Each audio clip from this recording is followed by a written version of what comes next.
The school is supposed to inform the parents of something that's going on with the child. The parents are then supposed to the parents are then supposed to take some action to either discipline the child or understand what's going on with their child. If they don't take any reasonable actions to like understand that their child is about to go like full like no Russian in their school and just mow down as many fucking kids as they can, right? I think that's more on the parents. I'm an American patriot that will raise my hand and listen to the Okay, cop. so you're an American patriot, but this.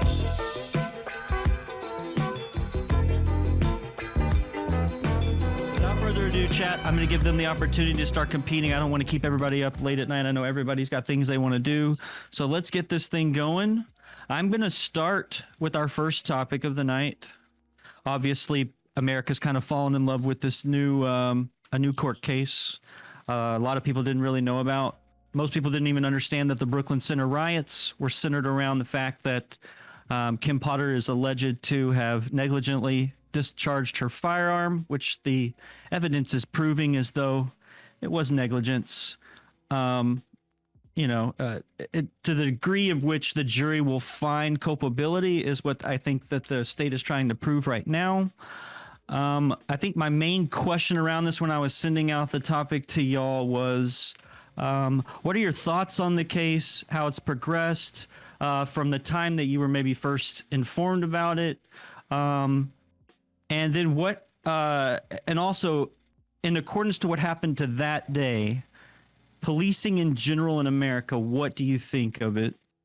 Has anything changed since this case that has changed your viewpoint in your mind of policing in general?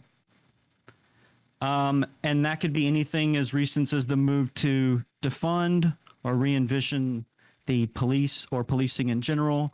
But I'm going to give everybody 2 minutes to explain their piece. After we do that, we will go to a rebuttal phase for about 40 minutes. Give everybody plenty enough time to basically tire the dogs out in the argument. We will then go to a closing phase for which we will then allow the judges to come up with who they will save, one person. Then we will allow the audience to vote who they will be eliminating, the first person they will be eliminating for the night. And we will move on from there, okay?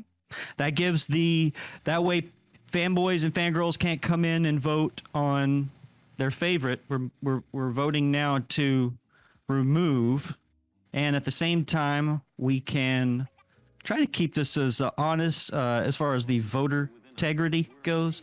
Keep it as honest as we can, Chad. Okay. So without further ado, let's get kicked off here. I'm gonna give Scott the opportunity to kick this one off. He said he was going to be going ham on it. What are your thoughts in the development of this case and just in general policing?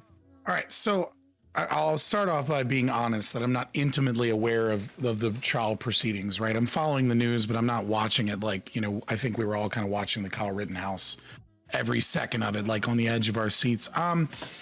So I have two very, very different opinions here, right? My first is the case specifically, and then policing in general, right? So in terms of the case specifically, I think that the prosecution attempted to try and have this idea by talking about how the taser is different and like how it has a different release mechanism and it's colored differently, as like to try and get away from what I think is very obvious if you watch the video, right? Which is that she panicked. Right. I mean, she clearly panicked. She clearly thought that she was going for her taser. She was yelling taser. She fires her gun. And then she's like, holy shit, I shot him. Right. I mean, I think, if you think that was an act for the camera, if you think that was an act for the camera to like protect her from future litigation or something, like that's just an absurd opinion, right? I think you'll see a similar theme in my argumentation, assuming I make it to the next topic without giving it away. I think she was overcharged. I think the prosecution, for the means of trying to enact justice in the here and the now and avoid further riots, right, had this idea that we need to charge her with manslaughter and second-degree murder. I think what she's actually likely guilty of, she's not being charged of, which is criminal negligence, right? She should have known better. She's trained to know better. She did the wrong thing. And I think she did indeed act in a felonious manner in that regard.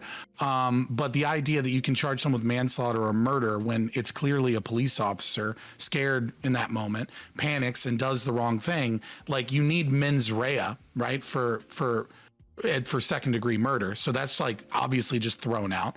And, you know, you need a partial intentionality for manslaughter. In terms of policing, I'm sure we'll get into that. I'll just say this. Police are dishonorable sellswords. They are all oath breakers. All cops are bastards, and fuck 12. Nice. Well, interesting point there, Mr. Scott. Appreciate that. Now, I do want to make sure, because I didn't stipulate before, and we're used to open panels and open discussion and going back and forth. But the openings, we want to give everybody their 2 minutes uninterrupted and a moment to speak your piece. When we go to the toss-ups, I'm going to let y'all get in where you fit in. So, you know, I'm going to not play, you know, proverbial keyboard warrior / white knight once we get into rebuttal phase. But it got to be white. Hey, you know. Got him, chat. Got him. I guess I am the person who was got, though. But yes, Kate, why don't you take over? What do you think of this? Okay. So I actually like wrote something out, and now I feel like maybe I should have just gone off my head, but that's just who I am. So Right on. You know, I think the big thing about the Porter case that we have to look at is, was he getting into his vehicle to take off in his vehicle? And that's kind of a pivotal thing to think about, because if he was getting in his vehicle to take off with his vehicle, then his vehicle has now become a deadly weapon. And at that point in time, you are allowed to use deadly force. In fact, Patrick versus Hoyt, which is a 1983 case, specifically says that if you are utilizing a vehicle in such a manner in which it could be used as a deadly weapon, that deadly force is allowed, taking into account the totalitarianism of the circumstances. So you have to look at all of the portions of the circumstances. Now, he was pulled over for supposedly expired tabs. He obviously was combative at some point in time. You can see that in the video. And then he does proceed to get into his vehicle. Was he getting into his vehicle, though, and the other officer had him under control? It didn't look like it to me. So far in the case, I don't feel like anything has really been presented in this case so far as to evidence to support the current charges. And there are two charges, and a little bit of difference is that the charges are for first degree manslaughter is the first one, and then second degree manslaughter is the second one. Neither of those have an intention to them in this particular case because of where it's being tried. So you don't have to have an intention to murder, but they both require that you prove that it was negligence, but not only negligence, but negligence that led to the intention of murder. And so that's very confusing in the way that the law is written in the state. And so for me, I'm kind of sitting here going, all right, we've heard a lot of emotional testimony. We've heard from the victims of like the car accident that happened afterwards, but we haven't really seen any evidence that shows that this was at all her negligence on purpose or intentionally. She drew her weapon. And the other thing that I just want to say is that I feel as if this prosecutor may be putting herself into a corner where this is going to lead to a mistrial, and we can talk about that further later on because I ran out of time. Sorry. No, you're good. That was a good way of putting it. Eloquence. Let's see what we have, chat. And I want to give Stardust a chance to introduce herself. I know she's been dealing with technical difficulties. Stardust, why don't you introduce yourself? Welcome. Hey, thank you so much. Thanks for bearing with me. I'm Stardust. I stream on Twitch, and I host a couple of panels, and I argue with people. I enjoy arguing with people. So, yeah. Heckin' yeah, chat. Stardust. So let's see what we have here. So Kate gave her 2 cents. We are now on to Oreo Express. You get 2 minutes uninterrupted. Your time starts right Meow. Okay, in general, with the Potter case, I think she should be fired. I think the prosecution's going way too far. Here's what I'm saying. I don't know what state many of y'all live in, but in our state, we have to unfortunately have an unconstitutional CCW. Now, if something happens to one of my family members and I pull out that gun and I fire at a criminal and I hit somebody behind them, that is my responsibility. That day when she yelled taser, taser, taser, it should have been the taser. She had numerous years on law enforcement. I instantly think when you watch that, if I'm a captain, I'm firing you, and you are going to be charged with. Now the charges I'm having a hard time with, like when I looked at it, people talk about negligence and other stuff. My issue with it, again, is if she wouldn't have said, oh man, I fucked up, or whatever she said, and she would have kept going with it, I would have been on her side saying that guy was getting into putting other people into a deadly circumstance, and would have supported her 100%. Now, I was at the actual crash scene 2 weeks after this happened. So I got to speak to officers there on the ground, the ones that would talk to us off camera and stuff, and the community. And I get it where the community's upset.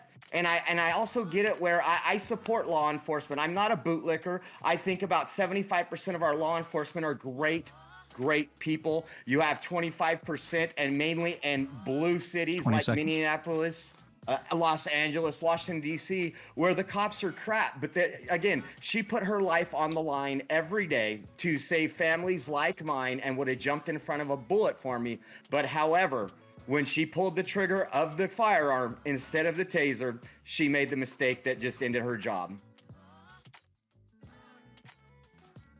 Beautiful, sir. Excellent timing there. All right, let's pass the mic to Sondsol. What you got to say, Sondsol? Yeah, so I think that there's probably a lot of problems with policing as we do it right now. I'm not on board with the police abolition stuff, or in terms of defunding the police. I don't think that that's ever going to accomplish what people want out of the whole defund the police movement. So my thing is this: I think that we should be funding police more in training and having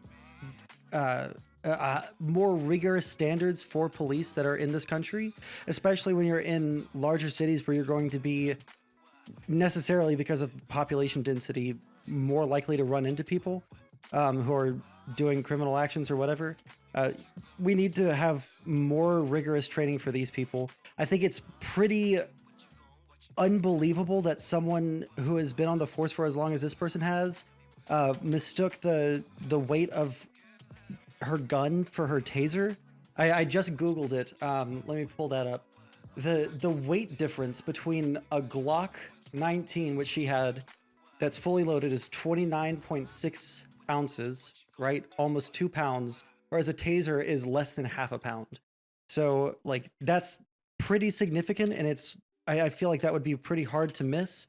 I would say that this is gross negligence. I don't know about the charges. I'm not a legal expert, but I would say that any person that is in law enforcement and wants to have a job should not be making mistakes like this, and we should probably have some way to have some sort of national registry for police officers who do stuff that's so grossly negligent that they shouldn't be in law enforcement ever again.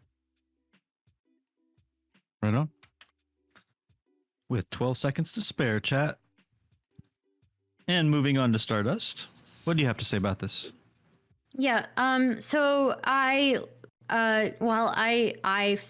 feel sorry for the person, for the officer, for this mistake. Clearly, like 26 years, she had a pretty good record, and she responded to a lot of DV incidents, and she was on the DV task force, which really like speaks to me.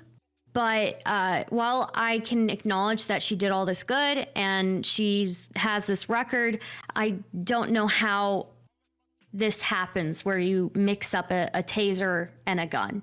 And I saw the video of her having having her episode, I guess she was distraught afterwards, but and while I feel bad for that, I think that there needs to be some level of accountability held here. Maybe murder is not the charge that she should be held responsible for. I think, though, it's fair to do an investigation into second-degree manslaughter. So, as much as that really pains me to say. So, yeah. Right on. Then we have DK showing up a little bit late, but DK, turn on your video. Thank you, sir. Did you say 1 minute? I'm still, yeah, just 2 seconds here. Okay. If you're someone that can go ahead of me, that'd be fantastic. All right, I'm going to let that one weird girl go, and then I'm going to let you do your intro, which would be introducing yourself, and then you're going to do your intro on the first topic, okay? I know it's going to be kind of sandwiched, but Yeah, sorry about being late, man. It was. No, it's okay. It's okay. Once we do this, we'll all catch up. We'll all be good, and we'll forget everything that happened in the first round pill, and second, round, we'll be all good. So it's all good. You weren't the only person that had technical difficulties. We had a lot of people as well, so it's all good. Okay. But I'm going to let that one weird girl go. So that one weird girl, take it away. What do you think about the situation going on in Minnesota? Well, both counts are felonies, but neither are murder charges. First count is first-degree manslaughter, which one of the ways the Minnesota law defines it is causing someone's death while committing or attempting to commit a lesser crime. A misdemeanor or a gross misdemeanor of the other crime in a way that a reasonable person could foresee or cause death or great bodily harm. Now, the second-degree manslaughter is by creating unreasonable risk and consciously taking chances of causing death or great bodily harm. Now, we saw today where there was a lot of question about, we saw a lot of witnesses coming from the EMTs and other law enforcement officers that were heading down to the scene where he had crashed his vehicle after the shots from her had fired. Now, the only thing I could see, again, with them bringing in the witnesses of the victims, it was the daughter and the wife. There was actually it was a husband and a wife that were in the car, elderly folks. But I guess the old man that was in the car had previous brain trauma. So the only thing I can see that they're trying to go with this is that they're also trying to get her on that, the second-degree manslaughter, because his health has significantly declined since then. Now, there's legislations and other, ordinances and policies trying to go into change, going towards which way a taser should be handled. Should it be a cross draw? Should it be this way or that way? Again, with her record, 26 years on the force, them even labeling her as a police training officer. What exactly is that entailed? And I have not been able to find out. Is she actually more behind a desk, treating in a classroom? Is she always wearing a taser? Is she always wearing a belt? We do know that she does go on ride-alongs. And is that the only time she's wearing it? So how much of a training is that?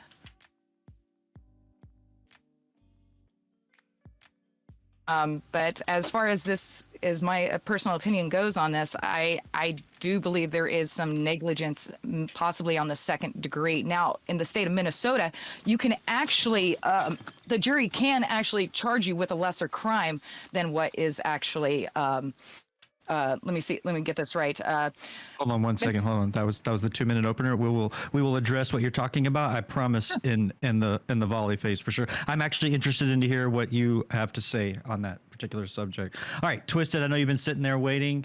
I'm going to let you go, and then I'm going to let DK do his opener and then his opening statement on this topic, and then boom, we'll go into the volley period, okay? Take it away, Twisted. Well, I haven't been following the case, moment by moment, but I have a general idea of what's going on. I do have a short period background in law enforcement, and I've also been in numerous high-stress situations, and I can tell you that they talk about the difference in weight between the firearm and the taser.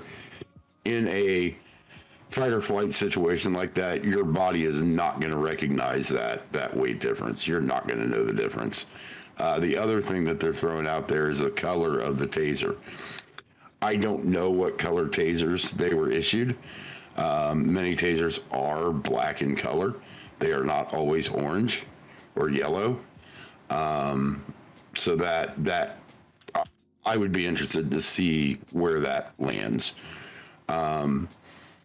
Do I believe she has culpability and negligence? Absolutely. Do I believe she is a murderer? Absolutely not. Should she probably lose her job? Yes. Should there be some sort of criminal punishment? Absolutely. But it does not rise to the standard of murder. At the most, charge similar to, I'm not sure, the laws up there, but something similar to like a negligent homicide or something along those lines. So yeah, that's kind of where I stand on that. Going back to current policing standards, I would agree that the vast majority of officers are good people doing a hard job. I have a lot of respect for most of them. I don't think she was a bad person. I don't think she was a malicious person. 10 seconds. I think she just made a mistake. And mistakes happen. Unfortunately, police and other individuals, when you make a mistake, it costs lives. And you got to hold people to that standard. So. Right on. Good take. Mr. GK. How's it going? So up, I do want to start off by saying I do apologize for being late, but I am DK Records. I'm sure a lot of people in Brant's stream probably know who I am. And I'm pretty sure, aside from, I gotta see your name here, Stardust, I'm pretty sure everyone here has met me at, well, maybe not FL Scott, but nice to meet you guys. And once again, apologizing for being late. But as far as this case with Kim Potter goes, I actually agree a lot with what Twisted Aviator said, and towards the end of what Stardust was saying as well. And as usual, Miss One Weird Girl, kind of very intelligent. You go right over my head with some things. I had to think for a minute, but for the most part, I agree with what you guys have to say.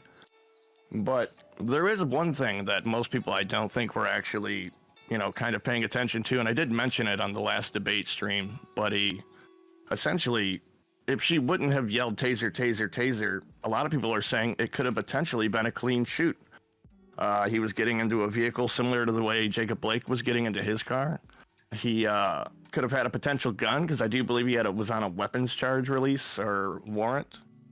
And I do understand the whole, like, whoever was saying about, like the cross, like you have to cross to grab the taser, or you have to cross or not cross to grab your pistol, depending on whatever dominant hand is. Is that correct? Yep. Your pistol's on your dominant side. So Usually, Yeah, that's correct. Usually your handgun's on your dominant, and your taser's cross draw. okay. So yeah, the whole action of like being in the heat of the moment and not necessarily realizing that's what you did, because like I believe it was you, Twister, that said in the heat of the moment you're not really going to recognize that weight difference. But let's pretend that she meant to grab her gun and she did mean to threaten him with lethal force. In my opinion, it could have been a clean shoot. He could have used the vehicle as a weapon. He could have had a weapon in the actual car itself. And the only thing I do believe that should be negligent in the case is the fact that she crossed paths with her partner. So I do believe there's some negligence there. But as far as the shoot of, what is his name? They all run together now. Is it Dante? No. Who was the kid in the car? That's Last name Dante. right. It was Dante, right? Okay.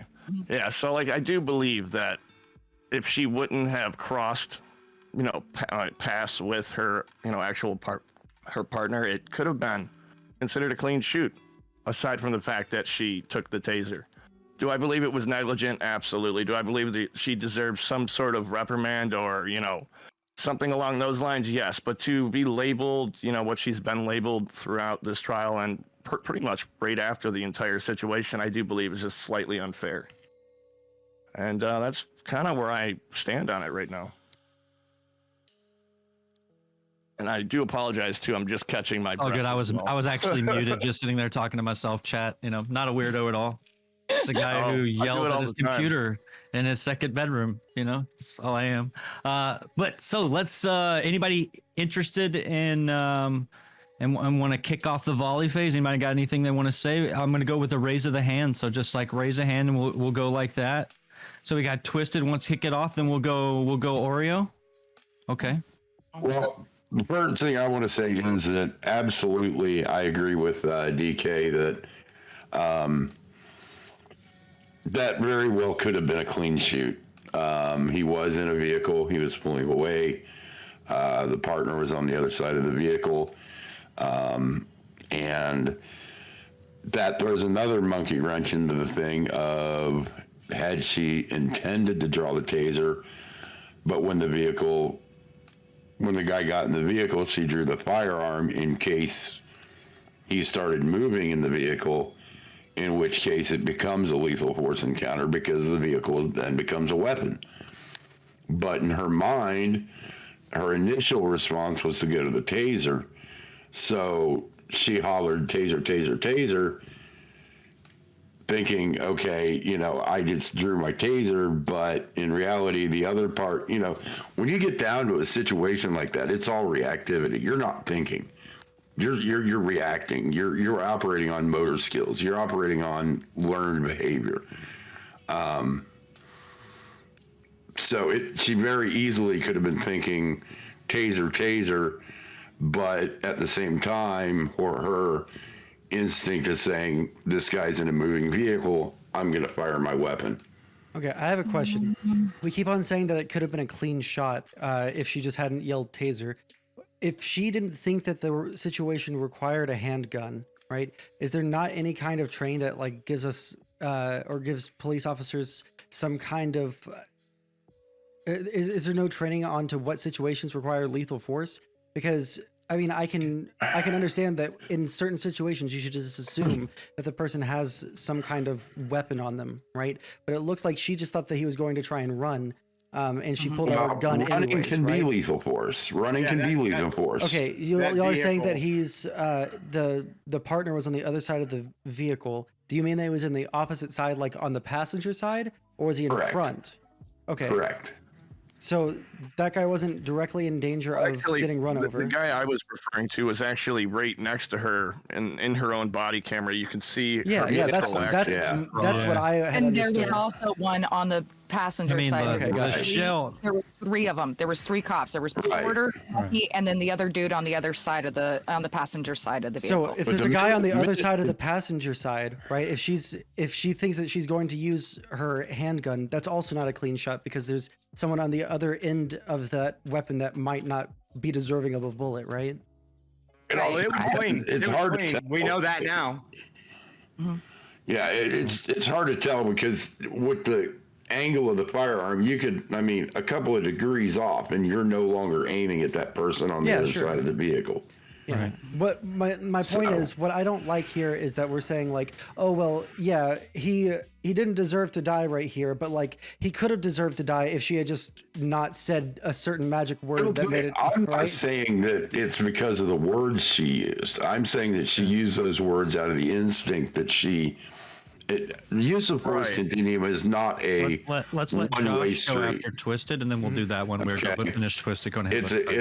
You can go up the use of force continuum and come back down just as quickly, and you can jump. You can go from verbal to lethal force like that. That vehicle, with the officers surrounding that vehicle goes into motion. That vehicle is now a weapon. That vehicle becomes a lethal weapon. In which case, lethal force is a justified response to that vehicle. I know that we just said someone else is going to talk. I just want to say one thing. I don't like this idea that just because someone starts running, we can immediately assume that their car is going to be a lethal weapon when there's no one directly in front of the car. If there was someone directly in front of the car, I would be 100% on board with you. Or if there was someone that could have been in front of the car. Well, okay. So to be fair, there was an officer. There was an officer that was in the car. Yeah. So sorry. So to be fair, there was an officer that was in the car at least partway, and with the car taking off with that officer in partway in the car, that could have resulted in an injury. But that was her. That's exactly Or right. worse death. Just also, No, because it wasn't her. It was one of her partners. It was the Yeah, part so, that to was- provide a little clarity so- on what Stardust is talking about, because this is pure objective. This none of my opinion, Chad. This is just to give people a better compass on what's the objective facts of the case. What Stardust is speaking of is there is a third officer. There's Officer Lucky, who's the person who initiates the stop, who's standing next to Kim Potter, and then there's Officer Johnson, who's in the passenger seat, reached across in testimony with one hand on Dante and apparently one hand either on the steering shaft so that he couldn't go into drive or whatever that it was. So those are the that way we don't get mixed up with arguing an officer. There's Lucky, who starts the stop.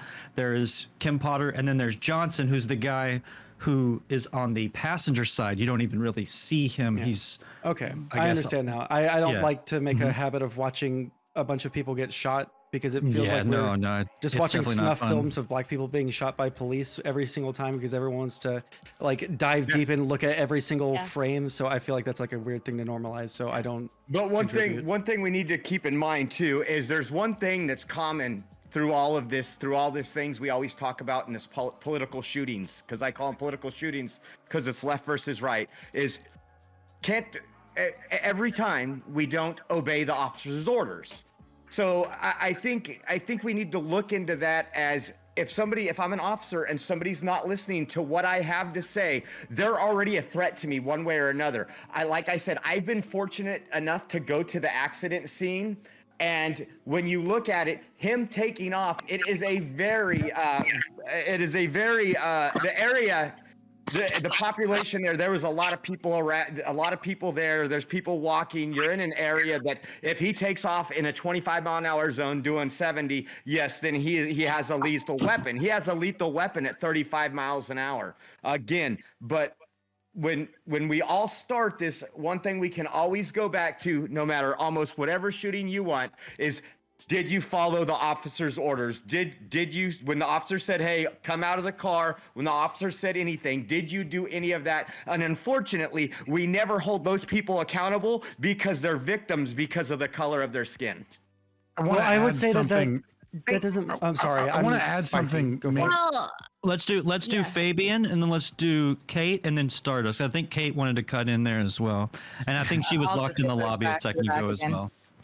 Yeah, so I just wanted to add something that I think maybe zooming out a little bit, right? Because the question is both, about policing as it regards to the case as well as the trial, right? And so one of the things I think is important to notice is that you have an individual, Kim Potter, right? She's been on the force for 26 years, right? She's clearly like not a rookie, right? And when you look at pretty much every way she handled this entire interaction, it looks like someone that has no idea what the fuck they're doing, right? Like she goes up, right? She wants to talk about the warrant situation, right? I know you want to jump in, that one weird girl, but let me just finish my point and you can tell me how I'm super wrong afterwards, right? So she interferes with another police officer that already has control of the situation, right? And so like the way she gets in and moves her body, in many ways you could say, and this is not about the case, right? But this is about her poor training and behavior, right? Which is not necessarily her fault. It's not an intention, but like she handled this situation very poorly. If she had never gotten involved in that situation at all, she could have done something a little quieter. She could have gone to her partner and been like, on the other side of the vehicle and been like, hey, like there's a lot of things she could have done. But instead she did this kind of stupid action where she like walks in, she puts her hands in between the body. The entire situation is essentially the catalyst of that situation is Kim Potter involving her body in a space, giving Dante the ability to go into his car in the first place. Then she's got piss poor muscle memory because you train as you fight. The idea that people think about these situations and they calculate, that's not how it works. You go off muscle memory, right? Like when I was a medic in the Army, they made sure that we always put down tourniquets as tight as possible, even though they were super painful. Why? Because if you put on a tourniquet loosely, that's what you'll do in combat, even though you know that you're supposed to do it tight, because you just go, when you're in a panicky situation, you go off muscle memory. And I think it says something a lot that even when she's saying taser, taser, taser, she's so ingrained in her muscle memory to pull her firearm and use her firearm. And that's what she's constantly training and using in the range. I think this shows piss poor officer training. And it's one of many reasons why I can't fucking stand the police and the system that we have today, and why I'm completely just ready for fuck it, get rid of the entire system. I totally agree with you, not gonna lie. I think that there's a few things that we have to take into consideration here, because yes, you can say muscle memory and all that, but if you look at the actual policy of placement of the taser in, I believe it was February, please don't quote me because it's been a while since I've looked. February, they changed their placement and they went to the non-dominant side. Yes. They used to be stacked. Then they went to back of dominant side. So, in the rear of the dominant side of your body for the taser. So there had been, in a period of about 5 months, the entire duty belt had been redone.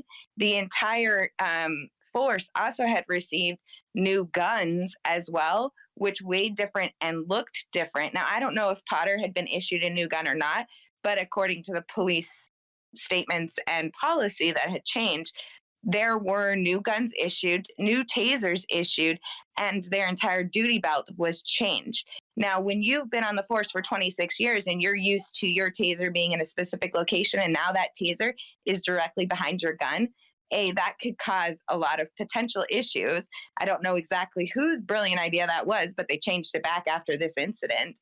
The other thing is, and a lot of you guys have kind of already touched on this, is the second that he gets into that vehicle has become a deadly weapon.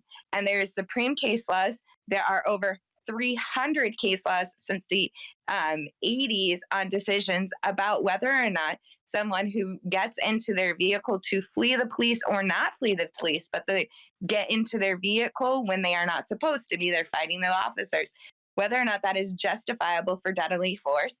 And I can tell you, out of 300 cases, 286 of them said, yes, that is justifiable for deadly force. So what we are ultimately looking at in this case is, yes, she screamed taser, taser, taser, but was she justifiable in deadly force? Well, according to case law, according to the way everything is written, yes, she would be, because he got back into his vehicle. Now, do I think that there was negligence? There was a level of negligence which probably should lead to her being left off of the force. But there's a lot of factors that a lot of people aren't taking into account in this particular case, specifically with the training and the updating of the training that's happened since George Floyd and how it has changed the policies. Well, And that comes back to what I'm not sure what his Sondsol was saying Hey, about. Twisted, let's let Weird Girl talk really quick, and then Sorry. Stardust was next, and then you'll be next. Okay, so we'll do Weird Girl, Stardust, Aviator. I want to make sure everybody gets a chance. Go ahead, Weird Girl. Sorry. Now, I don't want to bash anybody or say anything, but FL Scott, I do agree with the fact that her training, her physical training, was lacking. I can't remember if you said that you watched the video or not. Did you? Yeah, I've watched the original video. I was just saying I haven't been watching the trial as it's proceeding. I've just been watching like the news. Okay, so you haven't seen the video where Officer Lucky walks up to the vehicle, grabs the information from him, who he had already given some weird information to Officer Lucky, goes back to the car. She actually gives very insightful information on how to handle the situation. Enter certain information that he's given to verify the information instead of inputting all the information that he has given to corroborate his information. I still do believe that there does need to be better training. Again, I don't know the specifics of what her how she got her title of training officer. Is she sitting behind a desk looking at papers 90% of the day? Is she teaching? She's an FTO. She was an FTO, wasn't she? Like field training officer? Like, isn't she supposed to She's a field training officer. Yeah, I believe she was training someone that day.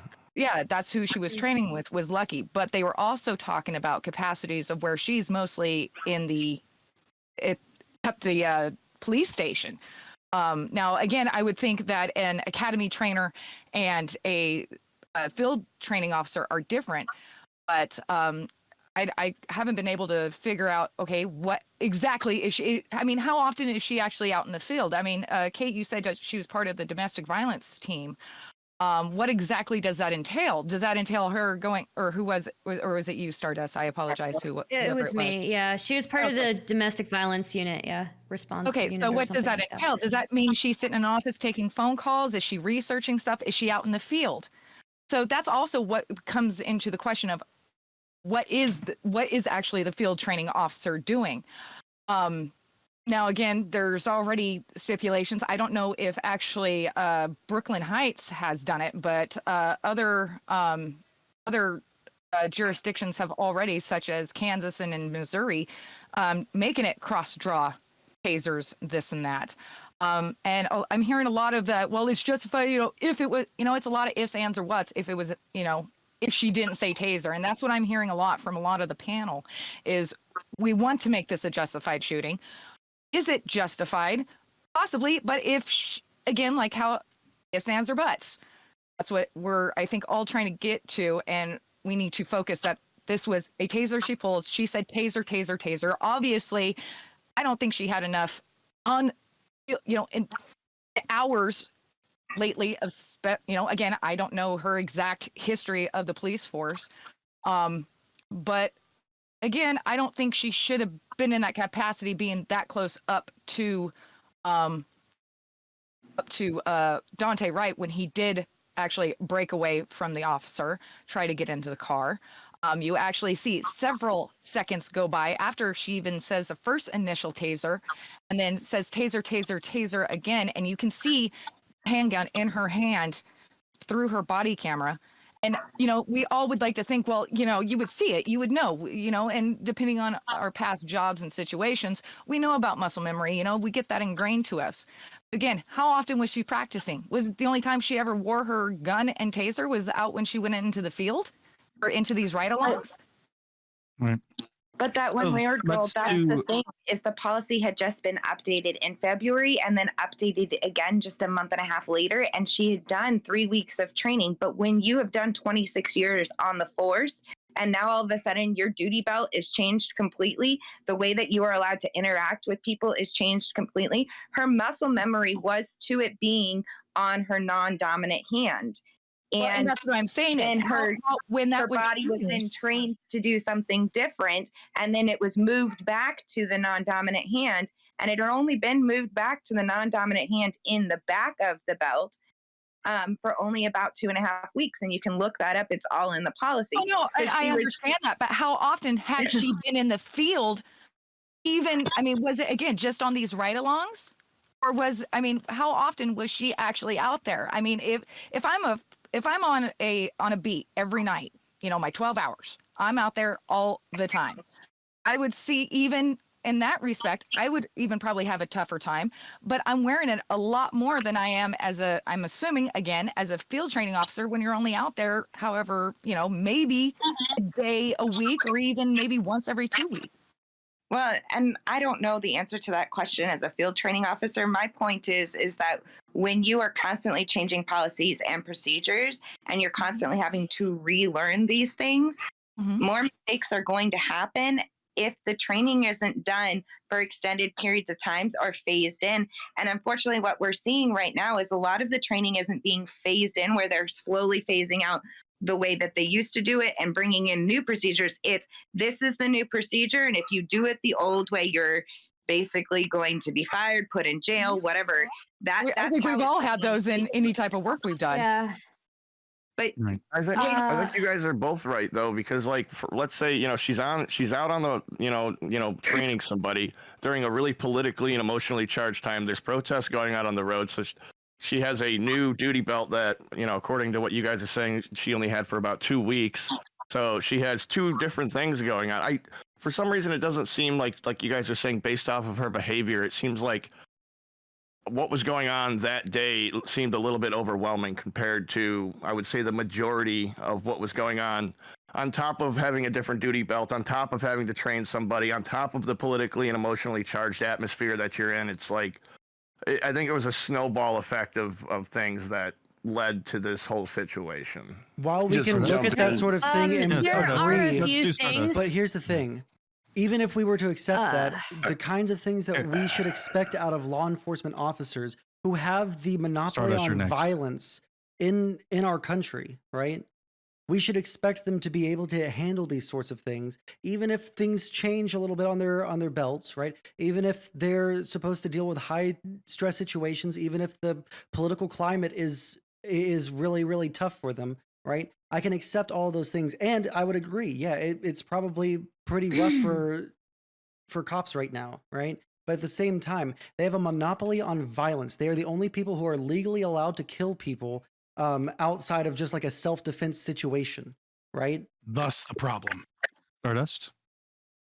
Yeah, thanks.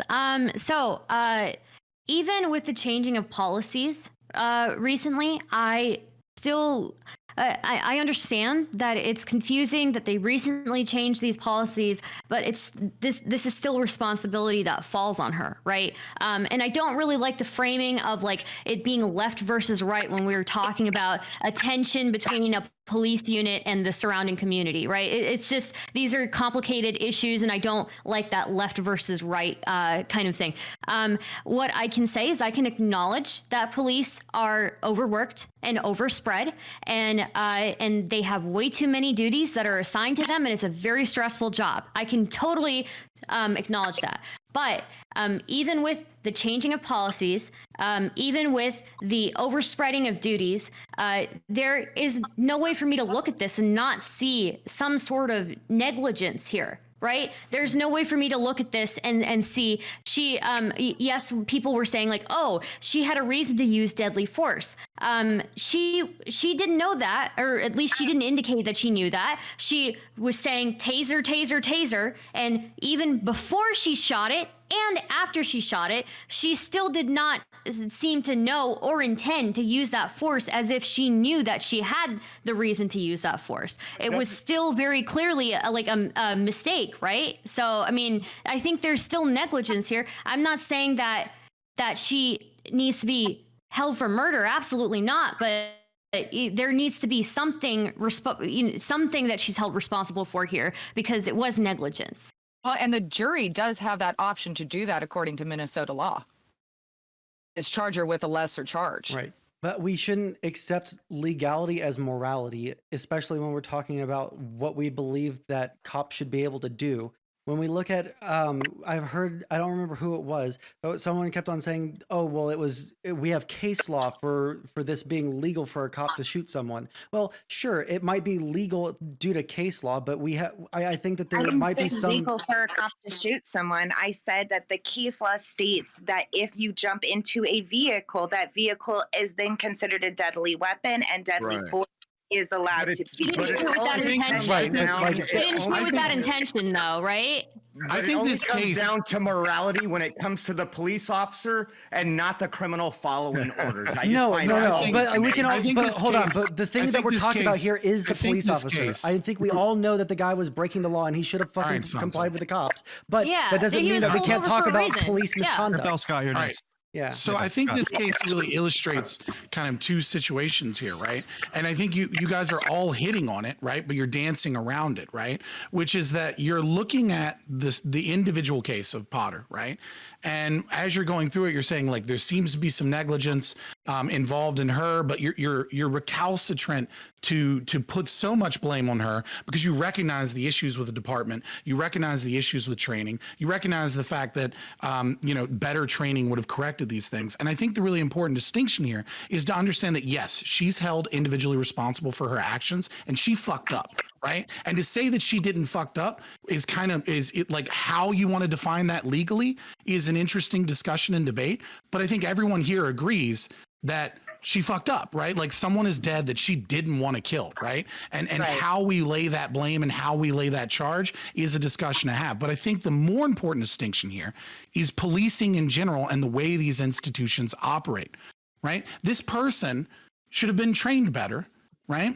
And I think a lot of that goes to with so many of the issues within our policing system. I would say the same thing, and I know this is kind of a charged thing to bring in, but with the Derek Chauvin case, right? Is he fucked up, he did things he shouldn't have done, and yet you can see that there was demonstrable training practices.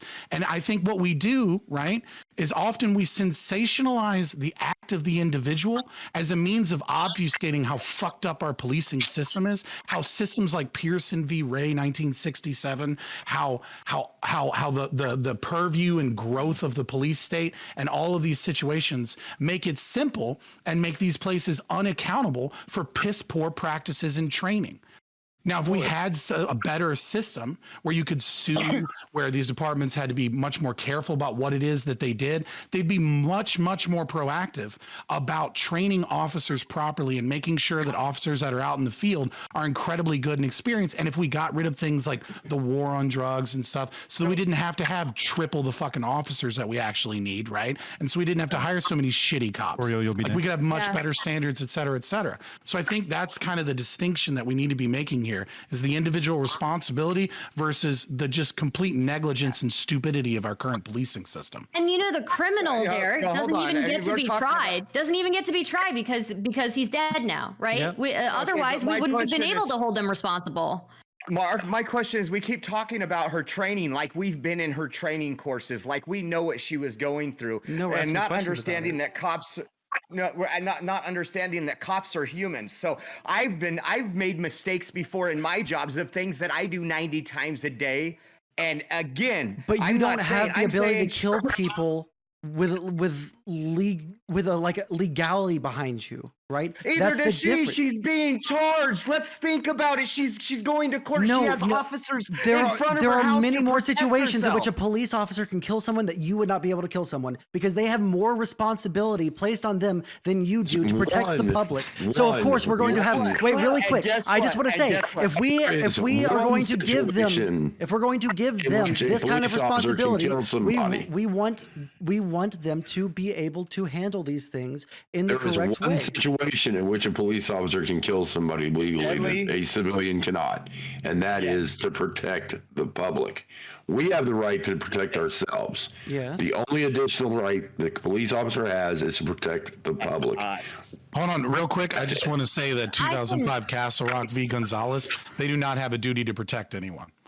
They don't have a duty. They have the right. They're allowed to kill people if they feel like it in the protection of other people. Because they don't actually have to do anything. And that's probably what she did. She woke up and said, "I'm going to go kill me a black guy today." No one's saying that. No, I don't Literally think so. nobody is saying that at all. That's what it is. Right, None of us has said that. Don't even put that in our mouths, okay? I want to respond to somebody in chat. Somebody said, didn't Dante shoot someone and paralyze them? I don't think that's relevant. That's not fucking relevant, dude. Okay? We're not talking about the history of the criminal. We didn't even get to try the person. If we're talking about morality, it's relevant. No, we don't. Okay, no, so if someone, wait, hold on. I want to wait. If it's incident. relevant, then you're saying that someone can be executed years afterwards after doing a crime just because they committed a crime in the past. Dante is a piece of shit is not relevant. It's absolutely not relevant. Time out. Everybody, time out. Everybody. Hey, have you ever jaywalked? I'm gonna fucking get a cop to shoot you too. Holy shit! What the fuck? Hold on, everybody. Time out. Don't put shit in my mouth. Ray, I want to clarify one simple. Raise your hand if you want to speak. If you have something else to say on this subject, because there's a lot of people that were trying to get in. We have DK, we got Twisted, we got that one. We also have Up Seattle Jeeper. Fabian. Okay, so let's go DK, Twisted, that one, FL Scott, Kate, and Sondsol. Okay, let's do that. Remember what I said, because I don't. Yeah, okay. Go ahead. No, I just wanted to say, this is a really complicated thing, and it was split-second decisions after split-second decisions that created this whole controversy. And then, like I was saying about the climate, the political climate of the area where this happened, and not to mention okay, let's pretend she didn't see her gun, she had no idea, and for whatever reason she grabbed her gun and yelled taser. The kid that jumped in the car clearly saw the gun, and if somebody pointed a gun at me, regardless, I'd be like, "Whoa, all right, Jesus Christ, lady, I'll get out of the car." Was he even looking at her, or? Oh, he think saw. he I mean, was the like- gun was pressed up think he against was- him. Basically, he had to have at least saw it, or if not felt it. She was maneuvering the gun within, feet of the I guy. actually think he was like leaning over to the passenger, leaning towards the Yeah. passenger side, trying to scoot in. So I don't know if he actually could see. Yeah, you could see that it was like the gun was pointed like right at his ribs, but I don't know if he had a situational awareness, even though she did say taser, taser, taser, if he had in fact indeed see it. I just feel like he had to have, in order to, kind of maneuver himself around the police to even get into a position to get the car rolling. Like he had to have noticed there was that, maybe not a gun, but some form of something being pointed at him. Like it in the end, that ends up being his fault. Like if he would have just complied, there it is. Twisted, you have something to add on to that? I just That's want my to opinion. clarify something from a technical standpoint. A field training officer is charged with training new police officers out of the academy in the field, which means that she is in the field. Now, with that being said, her primary duties could have been, especially being on a domestic violence task force, she may not have been uniformed for the majority of her duties, but then when she's doing her FTO duties, she wears the uniform. So she may have been a plainclothes officer that then wore, so as anybody who's been in any form of military or police or anything knows, we all know muscle memory is a skill that deteriorates over time if you don't practice it. Then you throw on top, it was being talked about policies being changed. I don't think the policies being changed is the issue. The issue is the positioning of the equipment on the gun belt. That's the primary problem there. When you start talking about muscle memory, especially in somebody that may not wear that equipment daily, and you're telling them, oh, we're going to put it over here, we're going to put it up here. Oh, let's put on a chest rig now. You're gonna fumble around for it, and you could very easily draw the wrong weapon. Wouldn't the answer to that just be more training? When you are that close a range with somebody, everybody thinks, if you're not familiar with firearms, that you're standing there, you're aiming down the sights, you're pulling the trigger.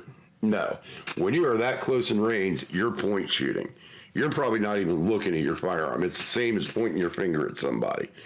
So she very well not have even seen the fact that she had a firearm in her hand instead of a taser. The officer. She may have never even realized that she didn't have her taser. That one weird girl? Want to add to that? No, and going back to like what I believe it was Kate saying that the policy had changed 2 weeks prior. And again, like you're saying, and what I've been trying to get at is that how often did she wear the uniform? Yes, she had the title of field training officer and doing other things. Again, the question is how much was she actually in full garb? That's yeah, I'm just beyond everything right now. Real quick, I just want to say, if you watch the video without any audio, what does it look like? That's what I did. No, and just like anything else, audio is key. I mean, just like as restreaming, we actually get a better grasp of what's happening. We do need to hear the audio. But now there's a lot of times where we can't stand the audio. Let's do Fabian and then Josh. We'll do Fabian and then Josh. I mean, Scott, sorry. Yes, no, it's fine. So a couple of things. In terms of the criminal record, whether or not it plays a role, it can play a role. It shouldn't play a role. It shouldn't. But it does. And the reason it does is when you look someone up, you're going to see their criminal record, right? And it's going to change the way that you might engage in the encounter, right? You see someone with nothing but a fucking parking ticket that you probably don't even see, right? You're probably going to approach that situation to have a friendly conversation, be like, hey, man, come on, listen to me. You see someone with a warrant for a fucking robbery charge, and then all of a sudden the situation is going to change in terms of your fear in the situation. Obviously, he shouldn't have been near the fucking car door, right? He should have been at the back of the fucking vehicle. right? And she shouldn't have interposed her body between an officer that already had partial physical custody and make it to where they no longer had physical custody, right? Her piss poor practices are not just that she pulled the wrong firearm, right? And this goes to show that this person, despite being a 26-year veteran, had shit training or shit experience, one or the other, right? Now, whether or not that makes her individually culpable, legally speaking, not morally, because morally, I'm for privatized policing and community policing. And I think I think all of these problems would be fucking solved if you could actually sue these motherfuckers instead of just suing a governmental agency that taxes you more and doesn't actually change behavior in any way, shape, or form in police departments. But legally speaking, the charge of second-degree murder that we're looking at here, right?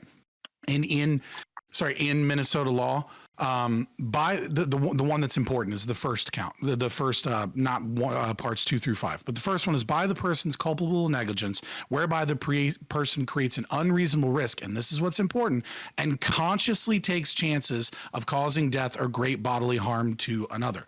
I think it's pretty fairly obvious from what's going on that that the real person that we should be blaming for this death is a shitty department that puts people that clearly, despite having tons of experience, don't know what the fuck they're doing out into the field. And they may be able to say good advice and they may be able to quote the textbook really well, but when it comes to acting out in the field, they're clearly doing multiple things wrong over and over again, despite the policy changes to the belt.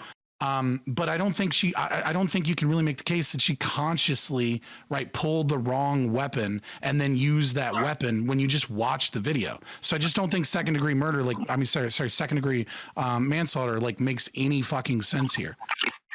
That's all. I just wanted to add that wording. All right. First of all, I just want to go back on the criminal history. I have family and some friends that are in law enforcement, and that's probably the one thing that saved their life is running plates and being able to know who they're going to be interacting with. And especially, like I said, I was in that area. We traveled there.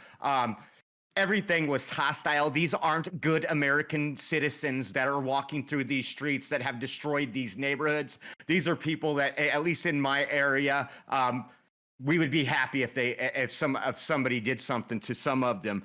Secondly, again, when are we gonna actually? We bash the hell out of the police, but when are we gonna ask for these criminals to have some respect? I mean, I don't get it. I'm not for community policing. We don't have that problem here where I live, and we wouldn't have that problem if you wanted to loot a store in my neighborhood. Me or one of my neighbors would make sure we take you out behind the woodshed. It's different when you go to Minneapolis and the gangs are the ones that controls the streets. So this woman left her house that day. Again, wasn't he wanted for pointing a loaded firearm at a pregnant woman during a robbery? I think that's what the warrant was, if I'm looking up at my old live stream and what I put in my thing. So you know this mentally. That's what kind of person you are dealing with. You are not dealing with a human. You are dealing with an animal that would point a gun at a woman who is pregnant. I know the leftists in here are like, oh my God. Yes, they can be animals too, because you know what? You keep talking about morals and everything else. The criminals have no morals. And you want the cops to be able to do something. They're dealing with people and thugs that are constantly killing and murdering people on the streets.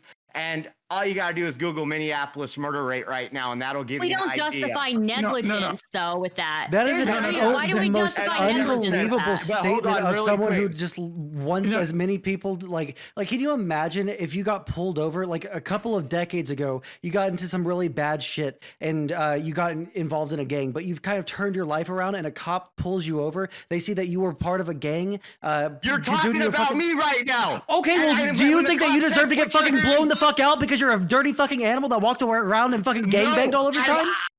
I'm an American patriot that will raise my hand and listen to the Okay, so you're an American patriot, but this guy that got fucking shot because he had done something bad in the past, he's a piece of trash, but you're not. I wonder what the difference between you and him is. I wonder. Listen, real quick, dude. Like, I'm not going to be the lefty. He really seems justified. Really seems justified. Hold on just a second. You bring up a lot of stupidity here, right? And the biggest one here is you said, when are we going to ask criminals to have some respect? They're fucking criminals. In what world is that an effective answer to this problem? And the second thing, right, which you immediately got called out on by Sondsol, right, is this situation where, you know, metadata and data on a screen doesn't tell you about the person you're dealing with. Right. In that same situation, you could be treated like a thug or treated like an animal, as you say. Right. I'm not going to make these dumb arguments and say like those are racially charged words and like that's bad or something. I'll dispense with that shit. Right. But when someone looks at a screen, it doesn't tell you a fucking story. That's why you treat people as if they're innocent until proven guilty. Everything. So not only are you like simping hardcore for the cops, but apparently you're not even conservative enough to believe in the institutions of common law. Your very authoritarian measure here is treat people as if they're guilty. You look at the screen and it's got a list of innocent until proven guilty. Who's never pointed a gun at somebody. Damn good idea. Roblox, obviously. Has done this, and Stardust. and he's likely to do some bullshit again because he has this list of shit he's done. Amen. Or if you have a Do guy you believe that's that about out Oreo? on a warrant and has all this stuff, it would be nice to know what he's on a warrant for. And maybe Do y'all he's believe that potentially same dangerous thing should be or- done to Oreo then? Oreo doesn't present himself as potentially dangerous. Oreo. Okay, we're talking about metadata on a screen when you hold on. We're talking about metadata on a screen when you pull someone over and you run their plates, all right? Do you think that based off of that sort of thing that Mr. Oreo should be like absolutely brutalized by the police because they don't know what the fuck he's going to do to them But I think otherwise? initially, Oh, I'm sorry. Is killing someone brutal?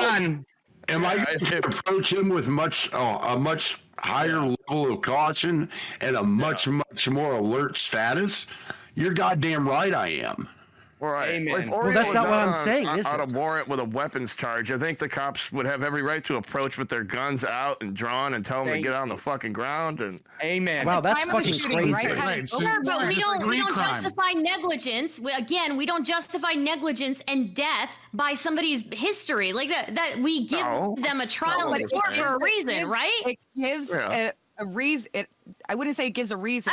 I'm totally okay with them pulling the gun. That is totally fine. I have no problem with her approaching with a gun out. But the what we are acknowledging here, I don't care that she had her gun out. What I care about is that there was clearly negligence here, and somebody didn't deserve to die.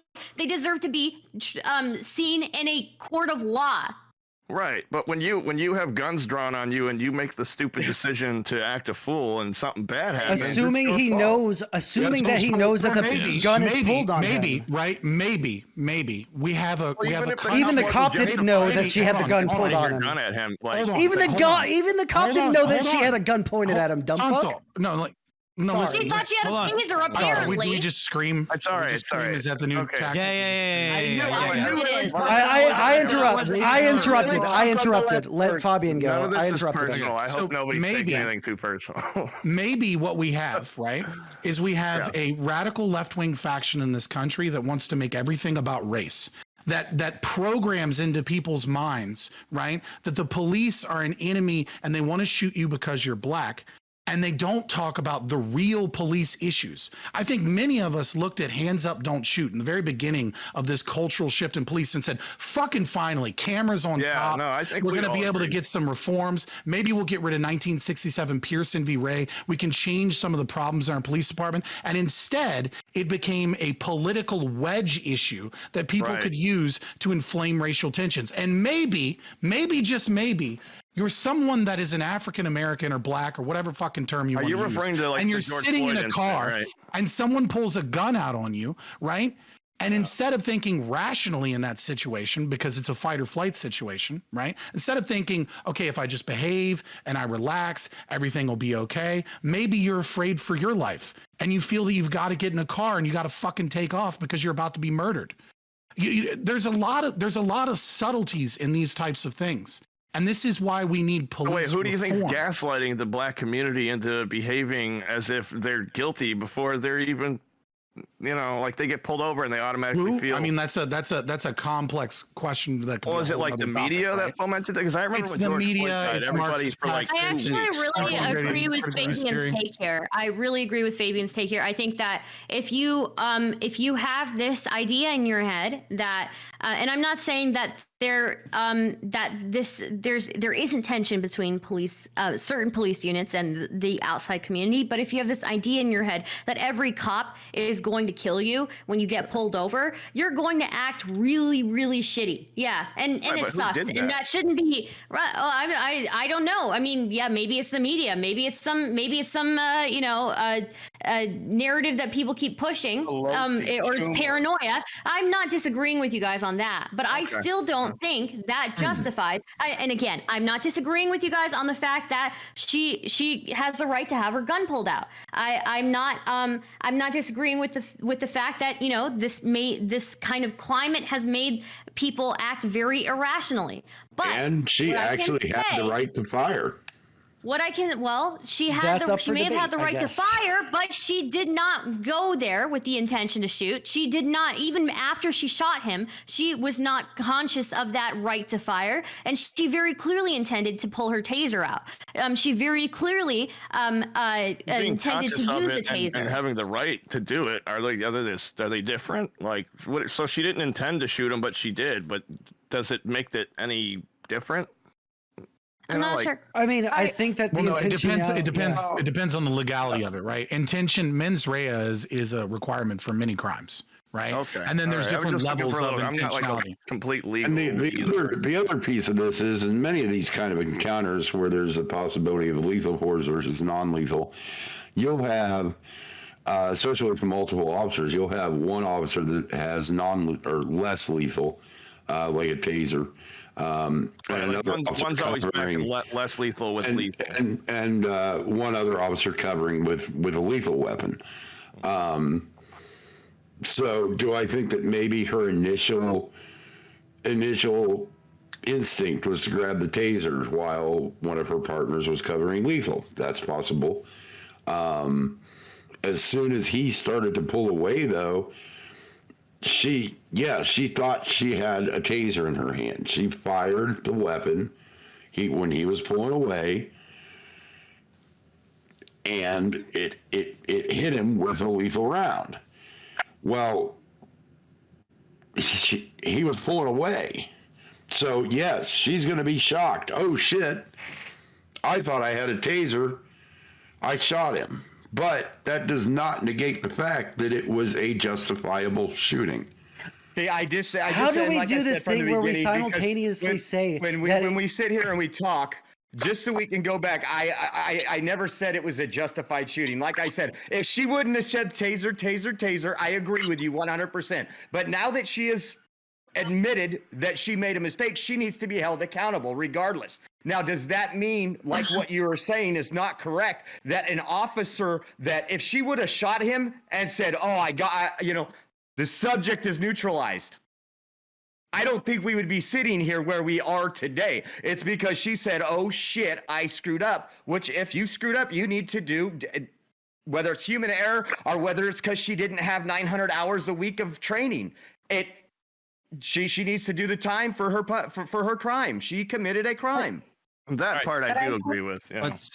So let's do this, y'all. Let's I don't know that she committed a crime, though. Because I know you've been kind of quiet the last little bit. I'm going to give you a chance to talk. I'm going to let Weird Girl go, and then let's start with DK, and let's do closings on this so that we can move on, because we can continue like policing talk on the Crumbleys, because we're about to go into the Crumbleys. I wanted to have topics that were somewhat adjacent to each other. Yeah, and that's just kind of a different situation, right? One of them kind of negligence, one of them is a different form of negligence, and they kind of all kind of go back to policing. So let's let Kate have her final word, or we'll just say final rebuttal, and then Weird Girl's final rebuttal, and then we will do closing statements on this, and then me and the other judges, we will pick the 3 safe people, and we will go ahead and knock out the first round of voting, so that way we can get moving, because I know we had a little bit of a late start, and I don't want to keep everybody here too terribly long, and we don't want to beat the same dead horse over and over again. So, Kate, take it over.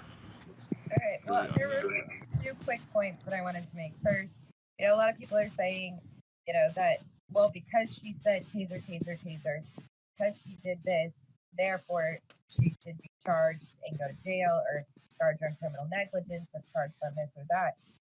Your mic is a little bit muffled. Oh, I'm sorry. Is that better? Okay. Yeah. Much better. Sorry about that. Okay, good shot here to. What Go we ahead. have to do is we have to not just look at it from a perspective of a human being, but also look at it from a perspective of what the law actually says and what the policies actually state.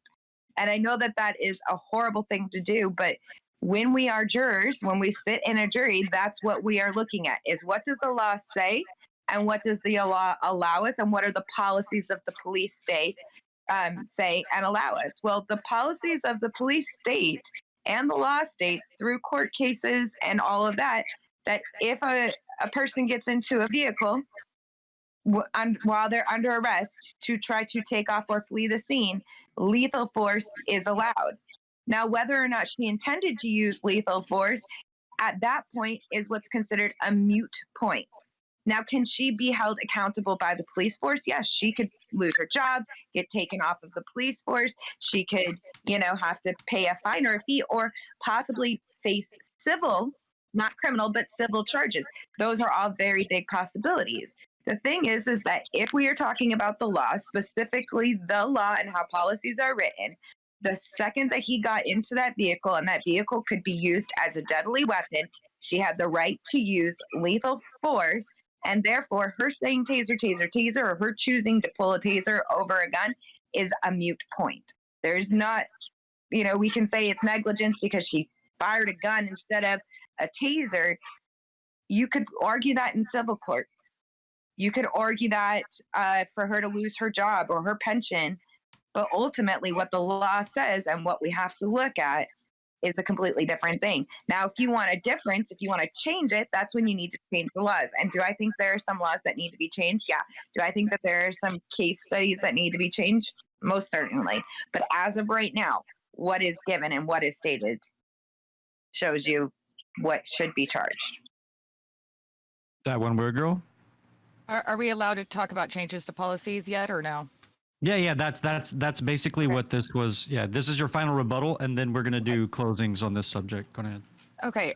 First off, her and the police chief were let go 2 days after they quit their jobs 2 days afterwards.